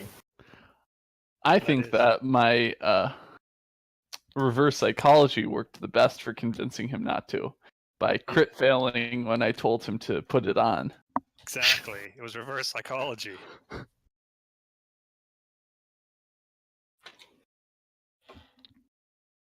Is there anything else left in the dungeon in this direction, or should we just say that we go back?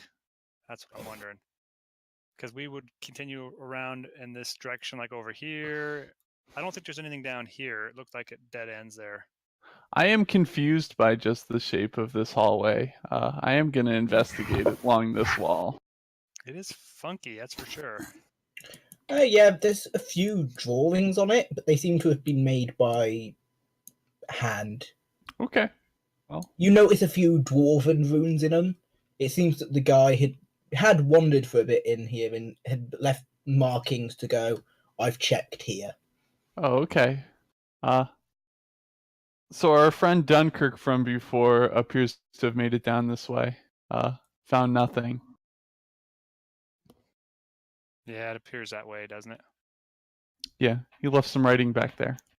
How can you so easily dismiss that we have come to the end of our journey? We haven't even part of the complex yet. And Fagin places down his plank, ready to cross. All right, well, let's do it. Where'd you go? This direction? Because I can't see anything. I need my light. I will be honest, the dungeon is pretty much empty at this point. There isn't really anything left, so if you just want to head back, you can. We explored very, very quickly. Yeah, just you do have a little traversal of it, but for the most part, it's very similar to that last room of there's not much about, especially not with the phase spiders here anymore.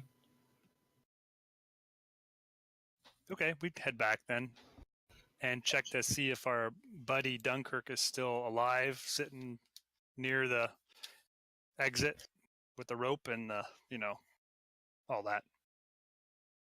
Yeah, but at this point he's managed to climb out and has begun to wander back towards the camp. Oh, okay. But due to his slow speed, you do catch up to Dungren. Okay. Dundrek, even. Dundrek Stonepan. Oh, I thought it was Dunkirk, like the whole Nazi and. I did originally say Dunkirk, but but you meant Dundrek? Dundrek, yeah. Dundrek. Okay. So is this us going back to camp now? Yeah. Are you keeping the deal? Are you allowing Dighgrum to follow along? I am going to have to because I made the deal, but doesn't mean everybody else has to. But I take the gnome to one side when we get closer to camp. Like, I may not like big fuzzy giant, and I may not, but I don't like you either. Why don't you like me? And if this deal goes sour, let's just say you shouldn't make me regret my decision. I just want to see the world, man. I just want to see places, see people. It gets boring only seeing other deep gnomes. If that's the case, then you can prove yourself. Don't let me down. Yeah, You we're kinda civilized society up here. Just watch your Pats him on step. pats him on the back, and he's like, "Keep moving." Yeah, and he just follows along. As you make your way back to camp. At this point, during the walk, Regulus is attuned to the cloak. And yeah, it's just an okay cloak of elven kind, and he does then say, "It seems fine if anyone else wants it. If no one else wants it, I'm quite happy to have it." Very good. Well, since you checked it out, I suppose I could take a look at it. Yeah, he takes it off and begins and passes it to you. We just say it was gold trimmed. Yeah, black with gold trim. Gaudy, definitely elven.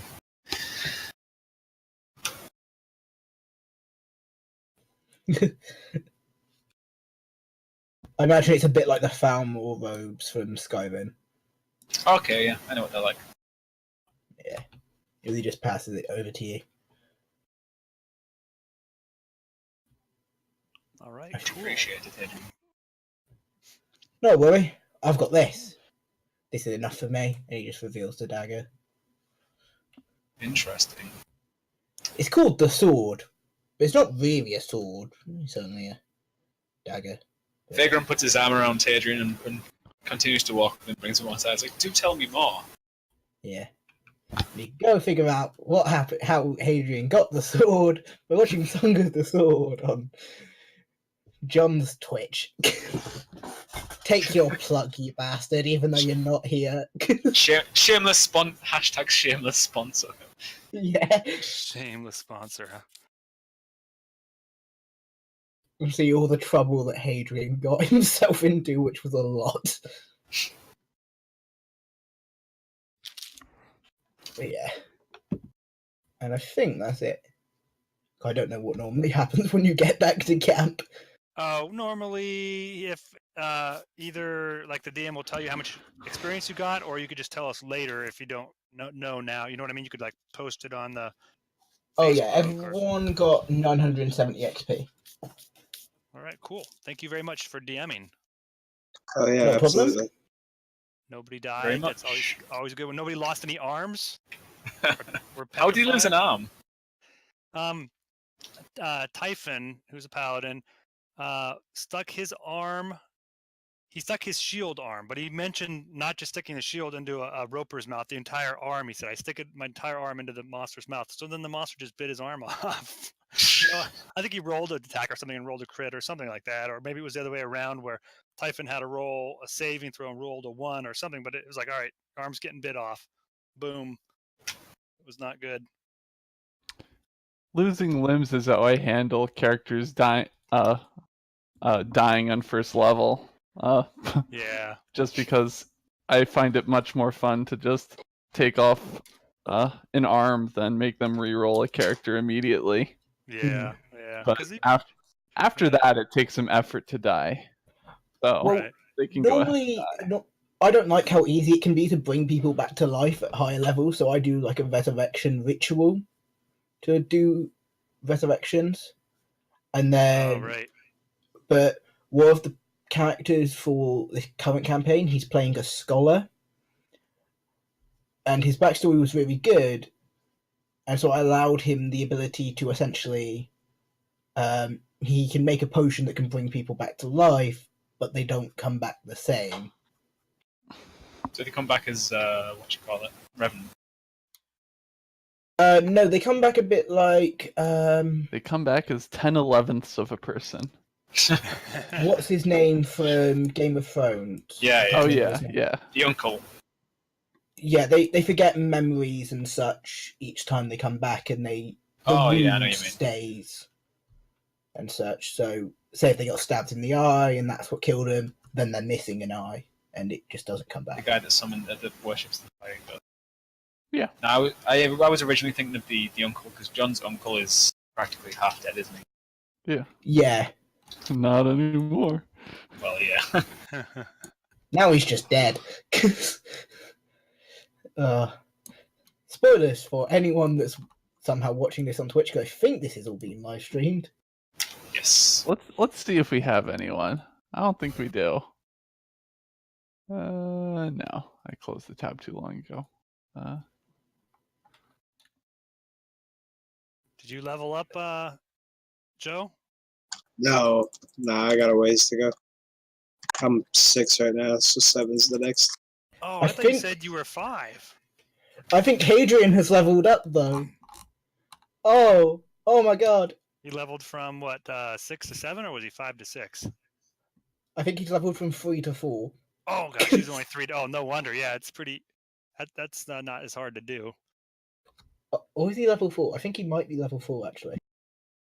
It's been ages since Hadrian got used, is all, because we took a break over Christmas and then.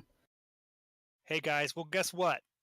Pretty soon, I'm sure what's going to happen is the camp that we're at now, like we used to be at Hilton, that got overrun by giants. The camp we're at now is probably going to get overrun by deep gnomes, and then we'll be somewhere else. So, in a way, you guys can thank me if you're sick of it being down here. When we get overrun and moved off to some other place. Who knows? Farron gets taken into a back alley and beaten.